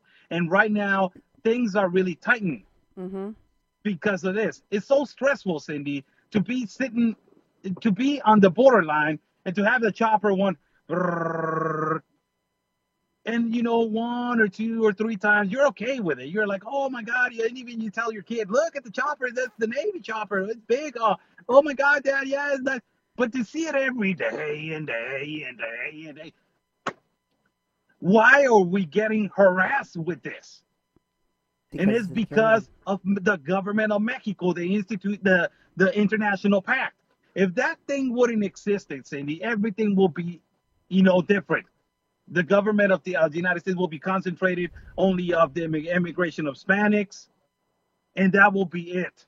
The Yeah. problems that we already, the problems that have been existing, but we now have a bomb on top of us that we don't even know how to control it.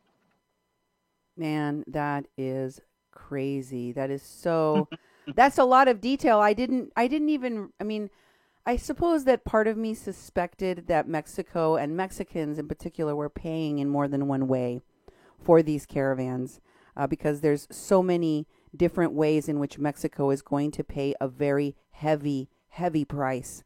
So, for those people, whether you're a Mexican here in the United States or you are a Mexican in Mexico, that is telling me, because I've heard this many, many times now, that is telling me, don't you see?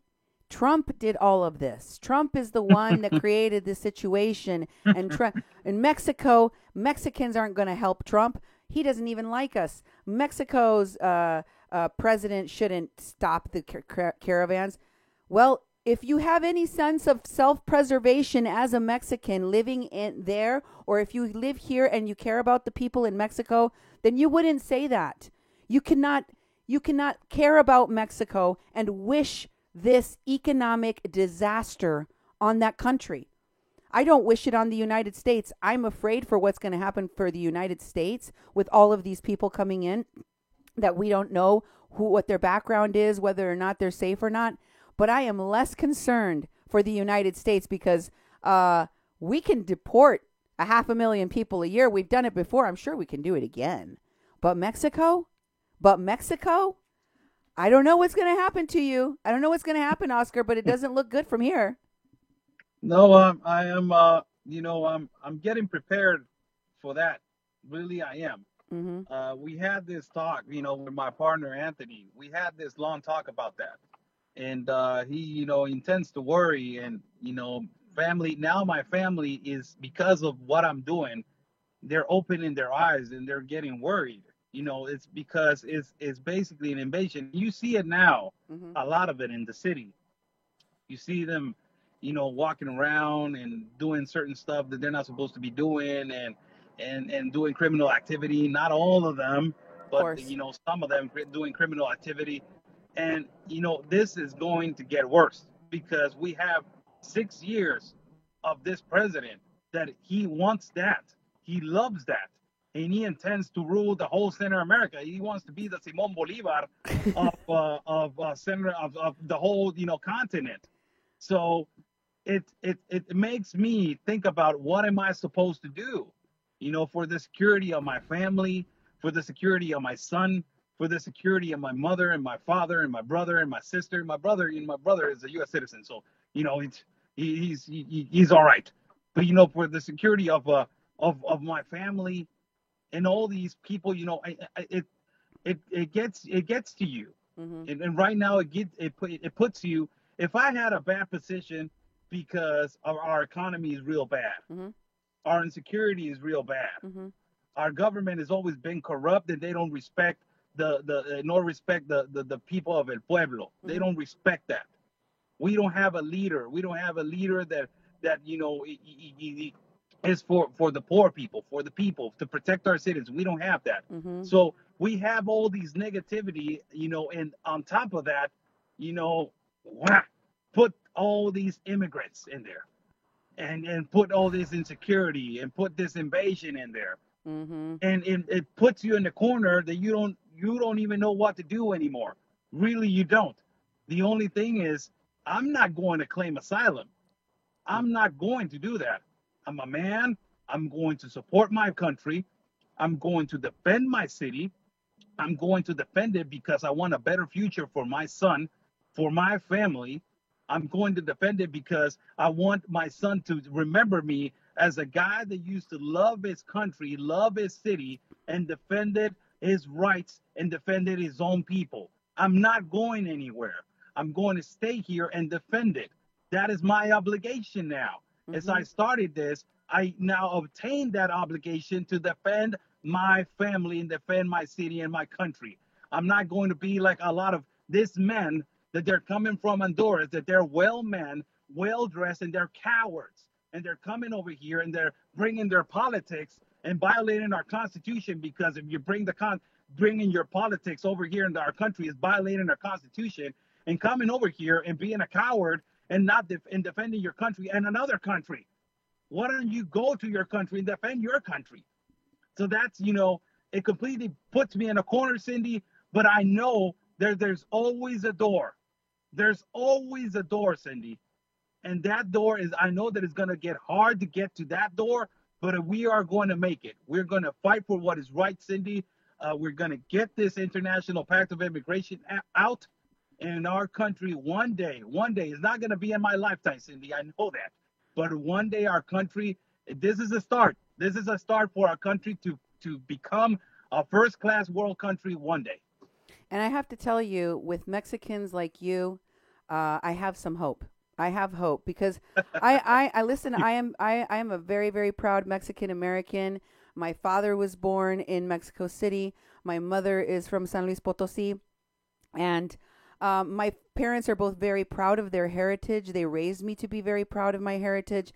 And I know that our people are fighters. They're hard workers. They know how to get out of one situation after another, after another, after another. We always get back up, and we never take a step backward as Mexicans. Never take a step backward.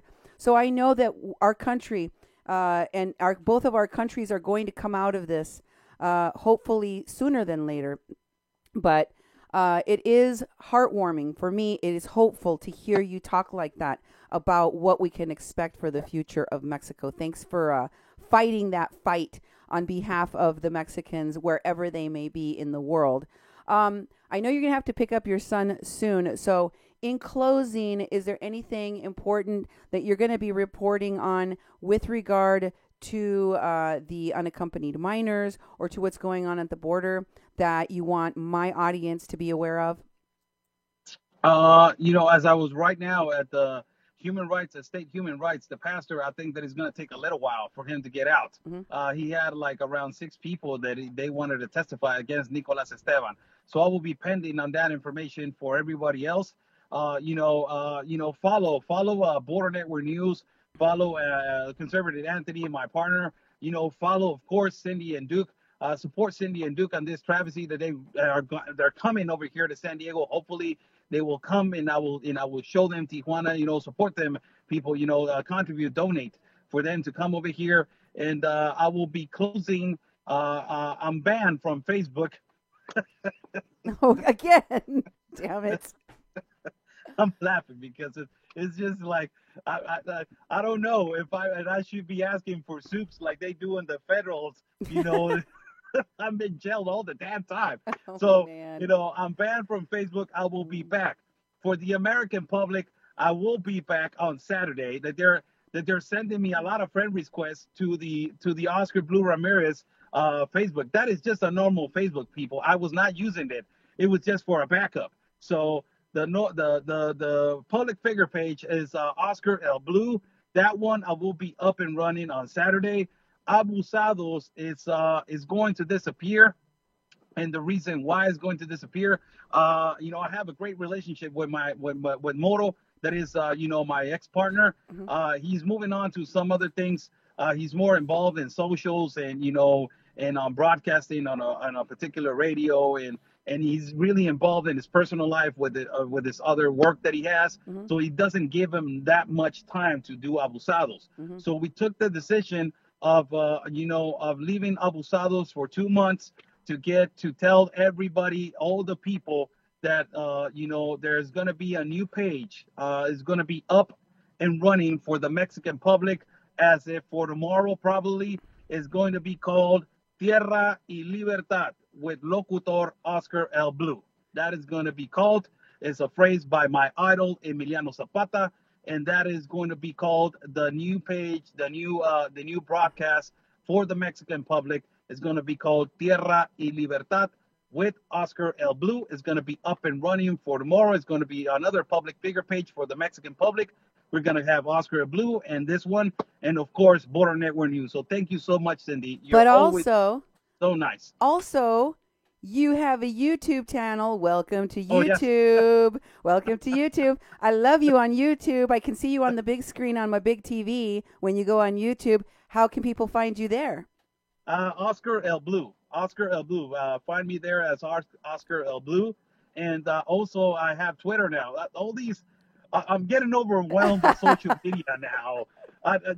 This is brand new. I'm really conservative on that type of stuff, Cindy. Yeah. I don't get too much involved. Anthony gives me a hard time. I mean, man, you should put some photo on your story, man. You don't do nothing. I'm old school. I don't know how to get around with the phone and be like, oh my God, I'm going to take a picture right here. I'm not like that, but myself is pretty much on the hardcore stuff. You go in the info, try to provide, that's the kind of dude I am. I'm sorry for the people that are expecting me to take selfies on the beach or something like that. I'm not that type of dude, but yes, I have a Twitter now. It's called Oscar Blue. A lot of people are taking my videos and they're watermarking them and they're uploading them to their Twitter.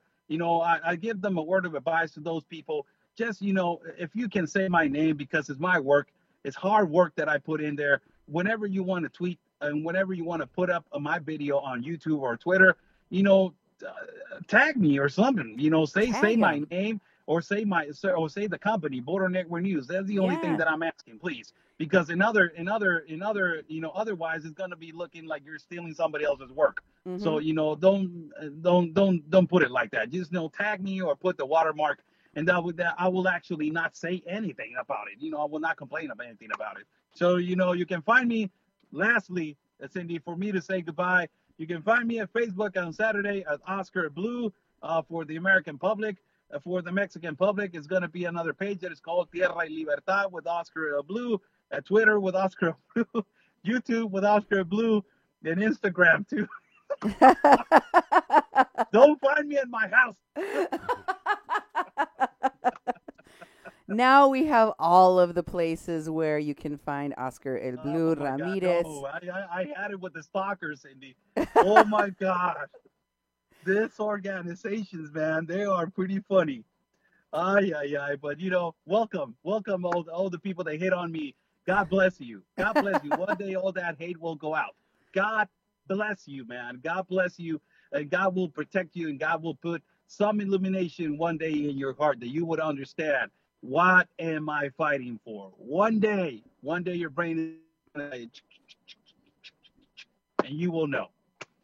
Keep doing that good work. Thank you for being with us, Oscar. We'll have you on again, hopefully next week, same time, same place. It will be an honor. Oscar El Blue Ramirez, Border Network News, everyone. Go check him out on all his social medias. Follow him on his new YouTube channel. Thanks for being here with us, Oscar. Good night. To my followers, I want to share Oscar's video here. We'll start playing it. You can hang up with Oscar now so we can show the video. Good night. We're going to show Oscar's video right now. I want folks to be able to see what happens. And if you wouldn't mind, Duke, why don't you help narrate what's going on in the video?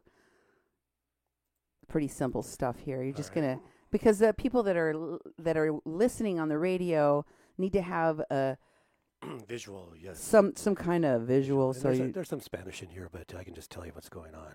Yeah, I've already translated all. Saludos a toda la gente de Tijuana, Baja California, señores.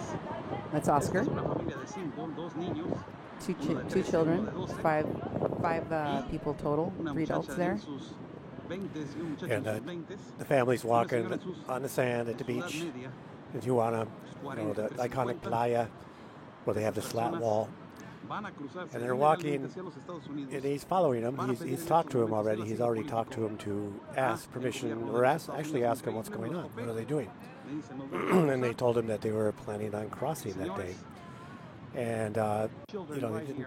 Now, they're right out in the open on the beach, and they're climbing up the wall. They're climbing up the slats, sticking their feet in between the space, and trying to pull themselves up. There's already a young one up at the top. The kid of 12 years old all the way to the top. The kid is 12 years old all the way at the top. And now there's a woman trying to climb. She's having trouble sliding down. There's another one. This is the woman that's oldest in the group, in her 40s or 50s. Around the mid-40s, they're trying to cross. The mid-40s. This is so difficult.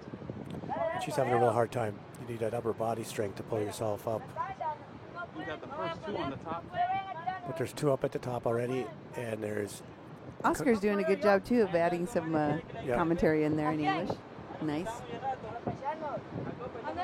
There's a guy all the way at the top. Now he's showing the crowd. We have a crowd of people right here. Oh, there's a bunch of people. He wasn't the only one filming. No, there's hundreds of people filming. And they're coming down. One of them is going down. Let me get a close-up right here. Now he gets up closer. And there's a guy, there's a woman standing on the shoulders of a man. Yeah. Trying to push her up the wall. She's trying to reach her hands up. To grab hands with the younger kids who are actually up at the top already. And they're straddling the wall at the top. This is out in the open. Ayudándose para cruzar hacia los Estados Unidos. This is how they're crossing and how they're helping themselves to cross the United States to claim the asylum.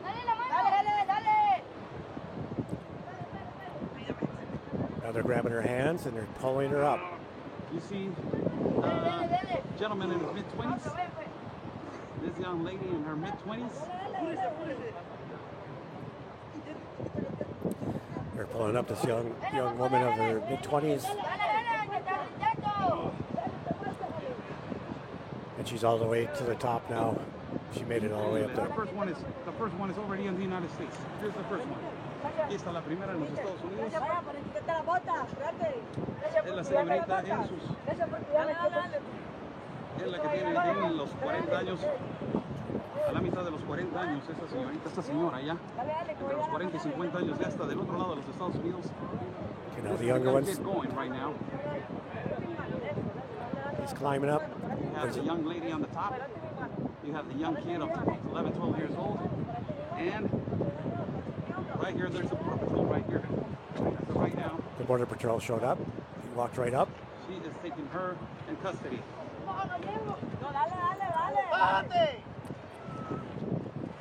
He's basically asking her to come with him. He's not handcuffing her. He's not doing anything. He's saying, come with me. And getting her away from the wall. She's on the United States side. Border Patrol is telling them to get down. He's telling the other ones to get down. Some stuff on the back that they're dropping. They're dropping their backpacks and gear over the wall.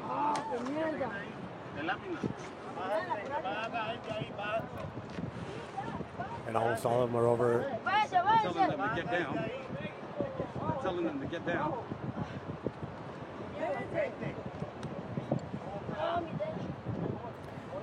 He's talking to him. Border Patrol's talking to him. They're on the United States side. Another Border Patrol. And another Border Patrol's coming up in another vehicle. The little boy is saying he got his fingers are messed up. Oh. He's saying in Spanish, my fingers are screwed. Basically, he used a different word, but right here. Apparently, Okay. because that 12 years old. I can't. He says I can't. Can't. His hands are all cut up. Look at him. See how he's shaking his hands. Keeps shaking his hands.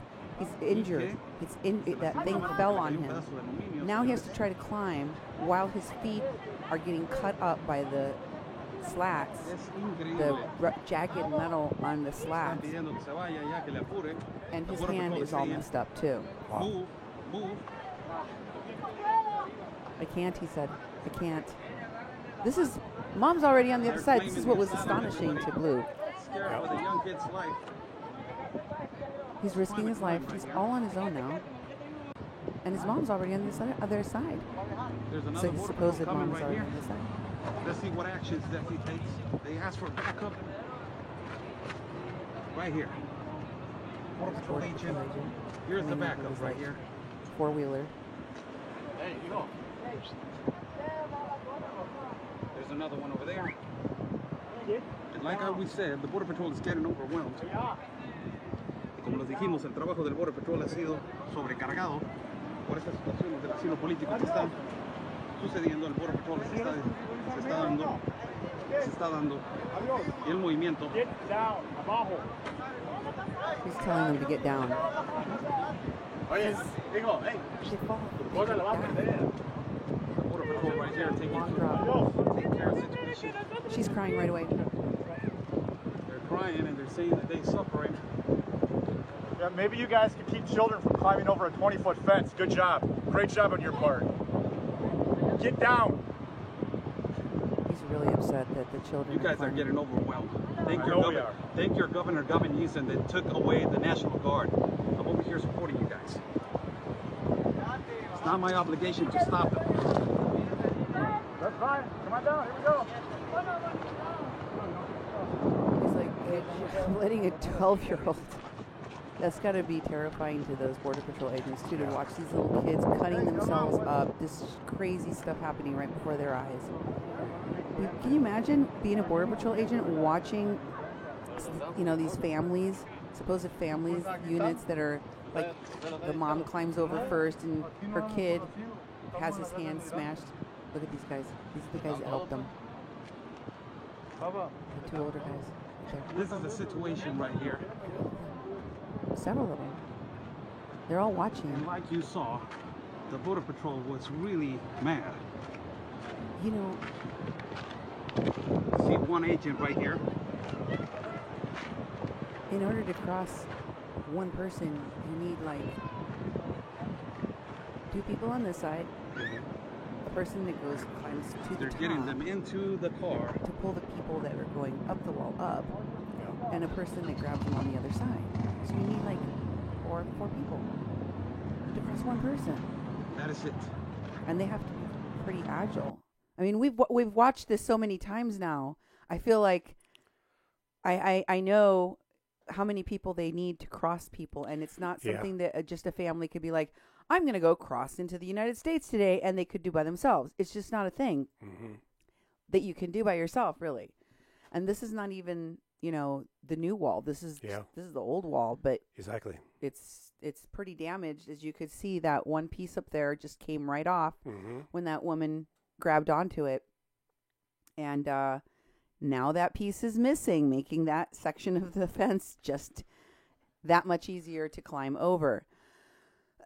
So finally, I want to share with you my interview with the mother of one of the kidnapped, now trafficked into the United States, unaccompanied minors that I told you about.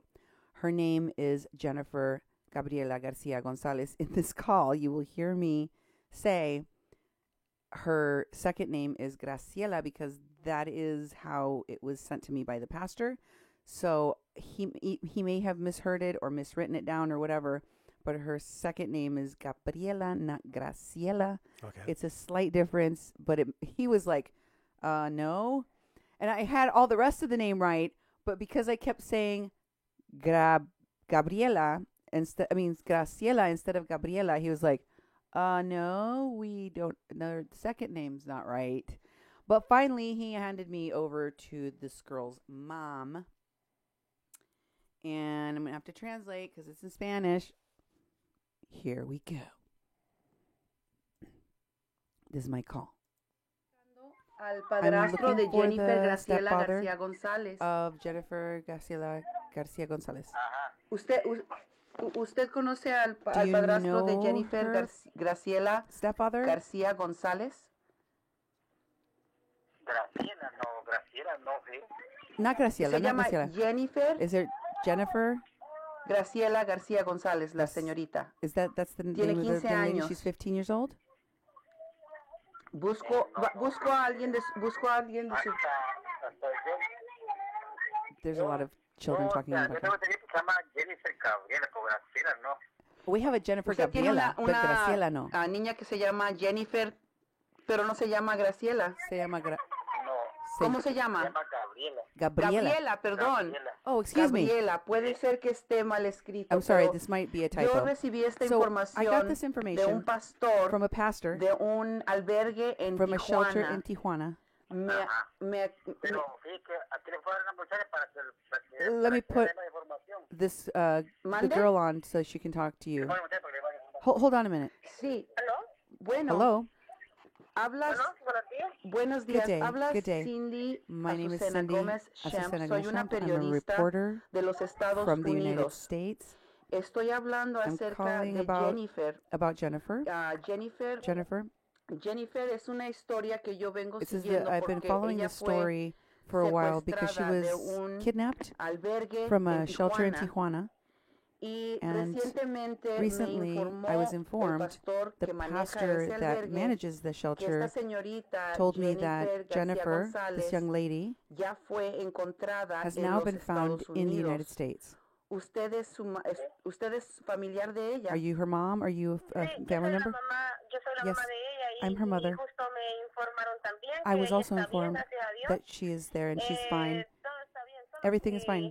Que sí le habían golpeado a los inmigrantes, They pero beat her, ella está bien. but she's okay. Ella está bien. Entonces So usted she ya says she's se okay. comunicó So con ella. you've already been in communication with her. Sí, ya me comuniqué con ella. Yes, Justo I el spoke to lunes her. estuvimos hablando, pero ella está bien. On Monday we spoke. Just recently we spoke on Monday. So yeah, but she's fine. Qué bueno. Yo no good. sabía si siquiera su I madre didn't even know sabía if en her dónde mother knew estaba. where she was. Y por eso obtuve el So número that's de why I teléfono got the para number from the comunicarme con la pastor mamá, to porque communicate dije, with this girl's mother because I thought ¿cómo es how que esta how could niña, this girl llega a estar hasta los Estados is Unidos all the way in y the que United nadie de States su and familia, no one from her sepa family dónde esté? has ¿Usted supo cuando su hija salió looked for de her or Honduras? knows where? Did you know she left Honduras? Sí, mire, ella se fue, ella yes. se fue en Yes, she left. She left, la caravana y with the caravan. estuvo con unos familiares en Tijuana, and she was staying with family members in Tijuana. pero los familiares no sé qué rumbo tomaron. But I mean, I don't know where they went to. Uno de ellos se fue ahorita de regreso a una caravana porque se había regresado. One of them left Tijuana and went back to Honduras with another caravan. Y ella se comunicaba conmigo, me dijo que estaba bien en Tijuana y And she was communicating with me, telling me everything was fine in Tijuana, que estaba en una iglesia que estaba con un pastor.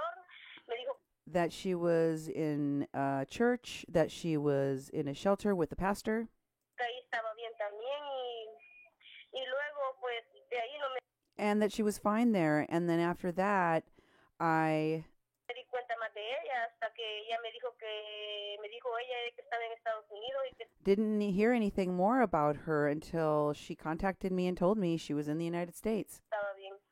and that she was fine. ¿Y cuál es su nombre? Si no me What's your name, ma'am? es mucha molestia pedírselo. It's not too much bother. Mi nombre es Dora González Hernández. Dora González Hernández. Señora Dora, cuando su hija se fue, ¿tiene usted más hijos? When your daughter left, ma'am, do you have other children? Disculpe. ¿Tiene usted Excuse me?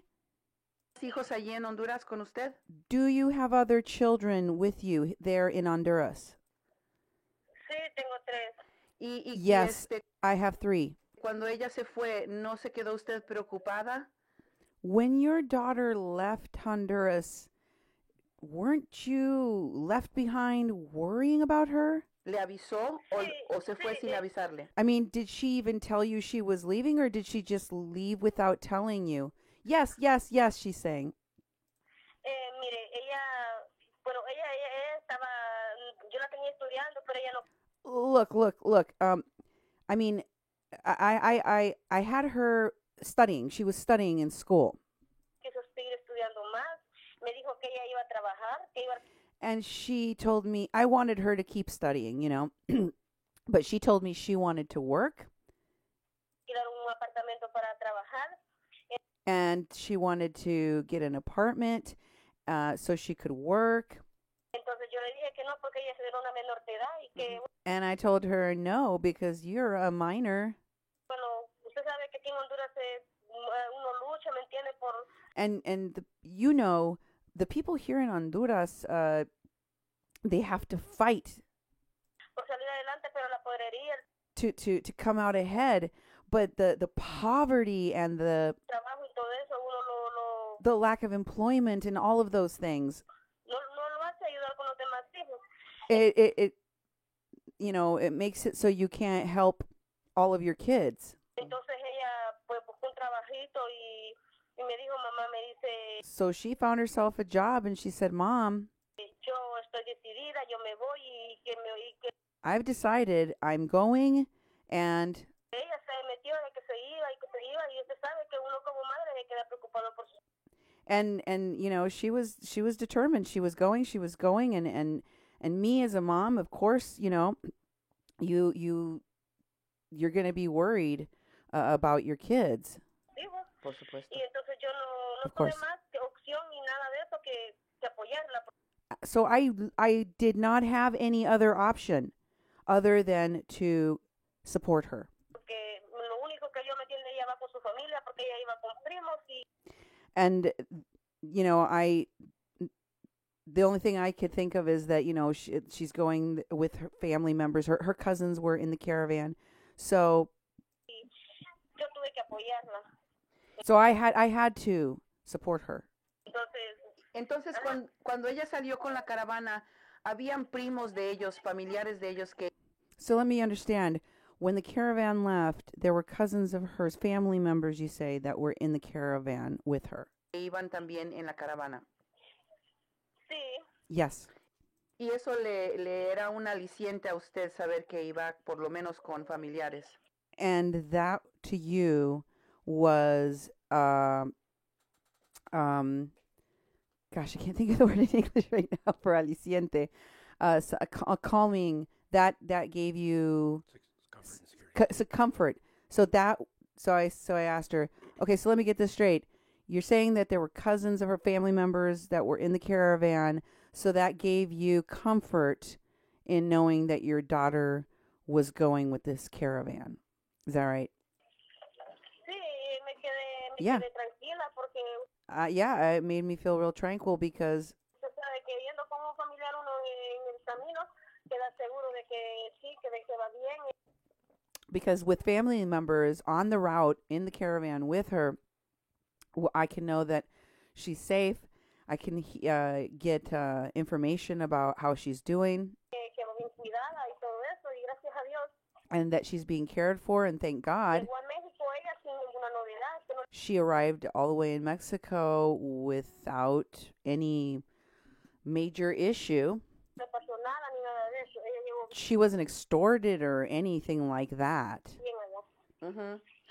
Cuando ella fue llevada del albergue, cuando When she was taken from the shelter, se la llevaron del albergue y se desapareció, ¿usted estuvo enterada? when she was taken away and was disappeared, was missing, were you aware, were you informed of that? De eso. Sí, mire, ella me dijo a mí, Yes, she told me. mamá me dice, me van a cambiar de albergue, me dice, They're going to move me to a new shelter, she told me. yo cambiando. I'm going to leave this place because they are basically bothering her. Pero yo me dice de que vos me ayudaras con un poquito de dinero, me dice. And so she told me she needed a little bit of money. Could you send me some money? Para comprar una casita aquí, me dice, no sé, ¿cómo le llaman ahí en Gloria de la Línea? So that she can buy a little place right there in I don't know what you all call it. Then she said, I think she said Glorieta de las Niñas. I don't know. I mean, I don't know if she's talking about a place in Tijuana or if she's talking about a specific place on the U.S. side. I have no idea. So I'm just translating what the woman is saying that her daughter asked her for. She wanted to buy a place, or I don't know if she means pay for or purchase. I don't necessarily mean, it doesn't necessarily mean that she's going to send her enough money to buy a building or anything like that. Entonces, yo le envié 1,000 pesos que como pude. So I couldn't quite hear what she said after mil. It sounded like 1,100 pesos, like 1,100, but it could have been another number. It got clipped a little bit. The call was on Skype, and so that just happened. But 1,000, over 1,000 pesos. She gathered them up.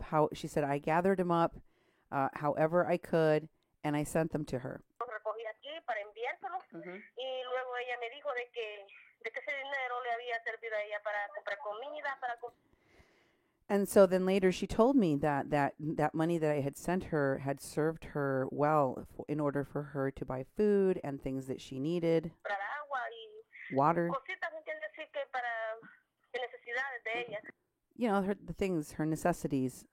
Entonces, ya después ella me dijo de que andaba con una amiga.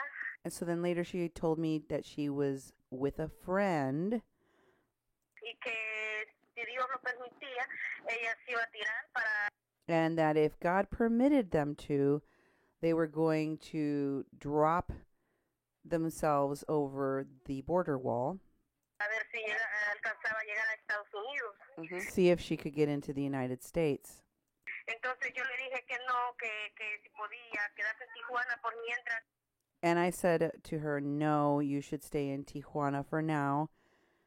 Sí, la cosa se calmaba. Entonces, until things calm down. I don't know what the hell that means. Until things calm down. Me dijo que estaba bien. And she told me she was fine. She said she was fine. Ella se comunicaba conmigo y yo estaba con todo eso. Bueno, ella decidió irse para allá a Estados Unidos. And so, she was communicating with me, and she seemed fine, and she decided she wanted to go to the United States. Y allá está en migración, pero gracias a Dios está bien.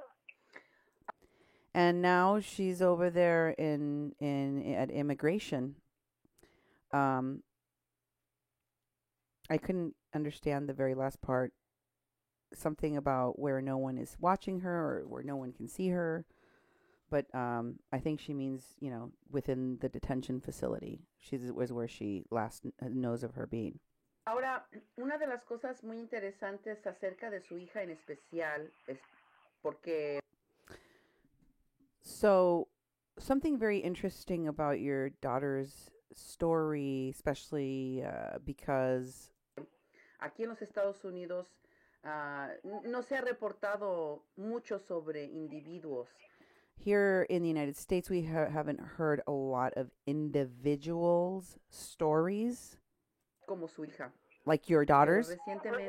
But recently, mientras ella estuvo while she was at the Agape shelter in Tijuana, a senator from the United States called Jeff Merkley went to visit that shelter, and he met with your daughter and with some other unaccompanied minors without, ¿Usted Did estuvo enterada de Did eso you por hear su about hija? that? Did you know your daughter talking to you about that? No, ella no me dijo eso. No, she didn't tell me about ¿No le that. platicó que habló con un She didn't senador tell de los you that she Estados talked to Unidos? a senator from the United No, States? no me dijo eso, tal vez porque Nope. ella pasaba con Maybe. mucha alegría, muy contenta. Maybe because she was just having a good time and she was just really a happy girl all the time. Tal vez ella no me lo pudo platicar por eso, Maybe that's why she didn't tell me about it, because she's happy. porque ella me dijo, mamá, me dice, yo me siento tranquila y espero que estés bien, me dice. I feel very tranquil, she tells me. I'm doing great. Te sientes tranquila sin pensar, me dice, porque yo And I want you to feel tranquil and great. And I don't want you to be over there worrying about me. aquí estoy bien, yo aquí me siento bien. Eso es, I'm doing great here. I feel great here.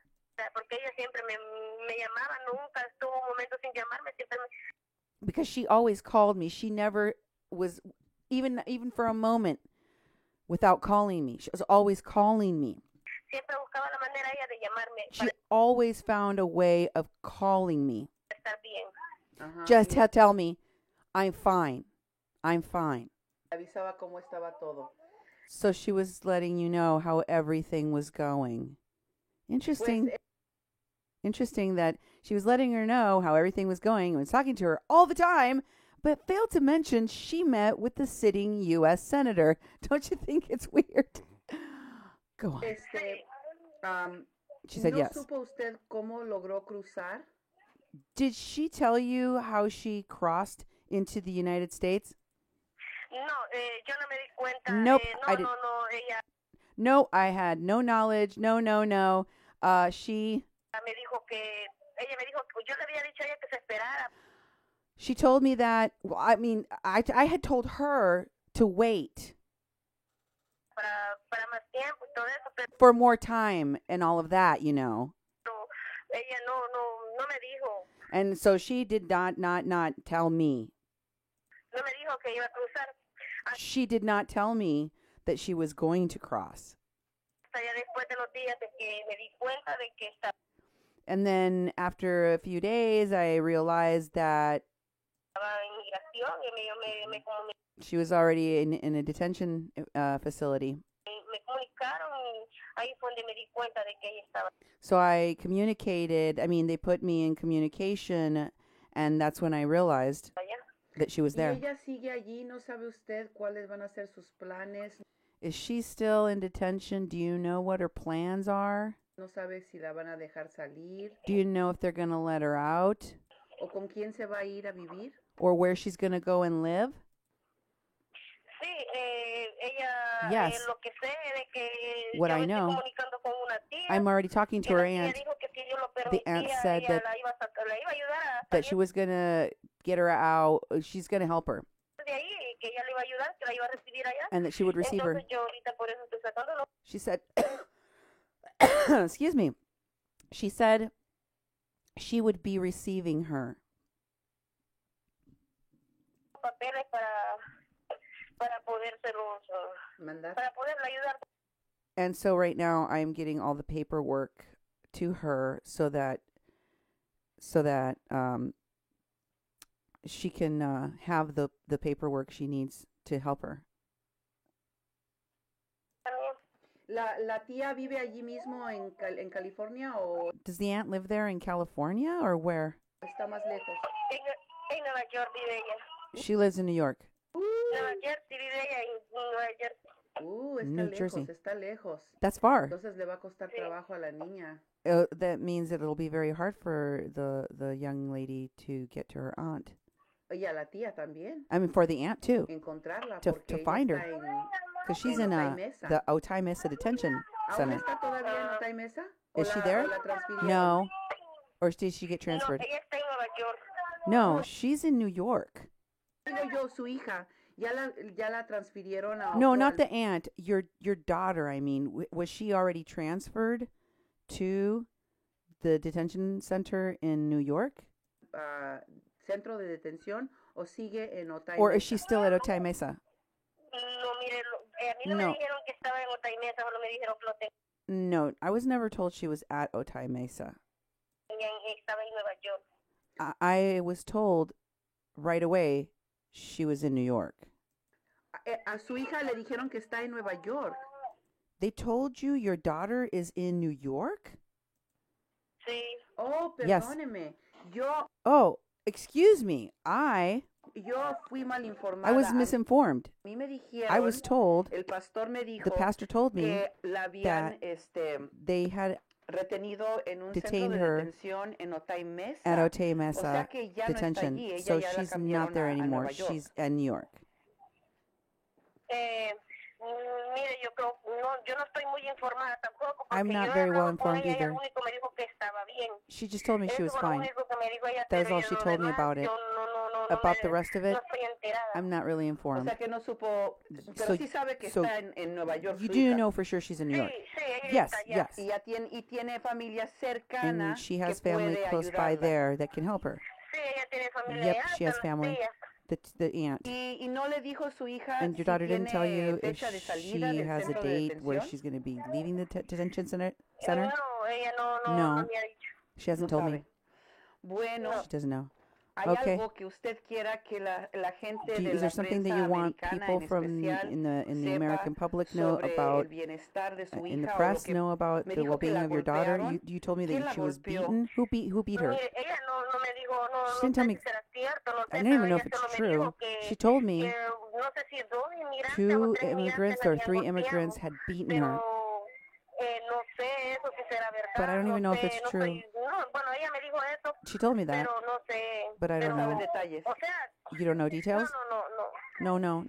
Y ella no le dijo si tuvo que She didn't tell you recibir if she had to get atención medical médica, attention si or sigue if she's um, recovering from mal de la injuries golpiza que le or dieron o ya está if recuperada, no she's sabe. recuperated completely or you don't know? Sí, ella estuvo hablando conmigo, sí me dijo I mean, que she was estaba talking. bien, que She todo told me está she was bien, fine. She incluso told me she was anoche great. estuvimos hablando y me dijo que Last night estaba we were bien. talking and she told me Todo she was está bien, fine. mamá me dice, no te preocupes. Everything is fine, Estuvo Mom. hablando con Don't su worry. tía que la va a recibir en los Estados Unidos y ella se siente contenta con eso. She's very happy. She's been received in the United. She's being Bueno, received in the United señora, States. So. le agradezco Okay, mucho, ma'am. señora Dora, Well, que thank me you very haya much dado un momento for de su giving tiempo me para a little bit of your time enterarnos to un poco mejor, share with the public qué fue a lo little que bit more pasó of con what Jennifer, happened with porque Jennifer por because acá, se over vivieron here unos momentos we were, de you know, desesperación y going through a lot preocupación of por su desperation hija, and worry over your porque se la daughter llevaron because secuestrada you know she was y no se sabía kidnapped and nobody nadie knew sabía en dónde nobody estaba knew o qué where le she había was or what had sucedido. happened to her. Ajá. Yeah, Se lo agradezco Sí, mucho. pero I appreciate it, sí, yo también, muchísimas gracias. and I Gracias por appreciate the todo. call. Thank Que you for tenga buen día. everything. Good day to you. Igual, muchas gracias. You Adiós. too. And that was my interview Wow, with her. That was crazy. that was. It was insane. Oh my God. So, folks, you can't make this stuff up because it's just like, but it is really insane what has happened, both at the border wall with this family and with the update that we have for you so far on these missing kids. We'll be bringing you much more on my next program. Catch me on Tori Says, Red State Radio. I will be on with her, Oscar El Blue as well, and we'll be talking about all of this stuff and more here on A Mexican Crossing Lines with your host, Cindy Gomez-Shemp. And Duke Gomez-Shemp. You've been listening to 88.1 FM, KPPP LP, where we are adding local color to your airwaves here in the Fargo-Moorhead region. And you can find us online at kpppfm.com. Don't forget to support my travel fund, our travel fund Duke is coming with to right. San Diego. And hopefully we can get to Tijuana. Mm-hmm. We're hoping that instead of making it a day trip, we can even get a hotel and stay overnight so we can do 2 days of reporting from there. But it all depends on whether or not we get your support. So please do donate if you can to my travel fund, our travel fund at kpppfm.com. Donate button right there. Description, what we'll be doing. Thank you for your support and have a great night.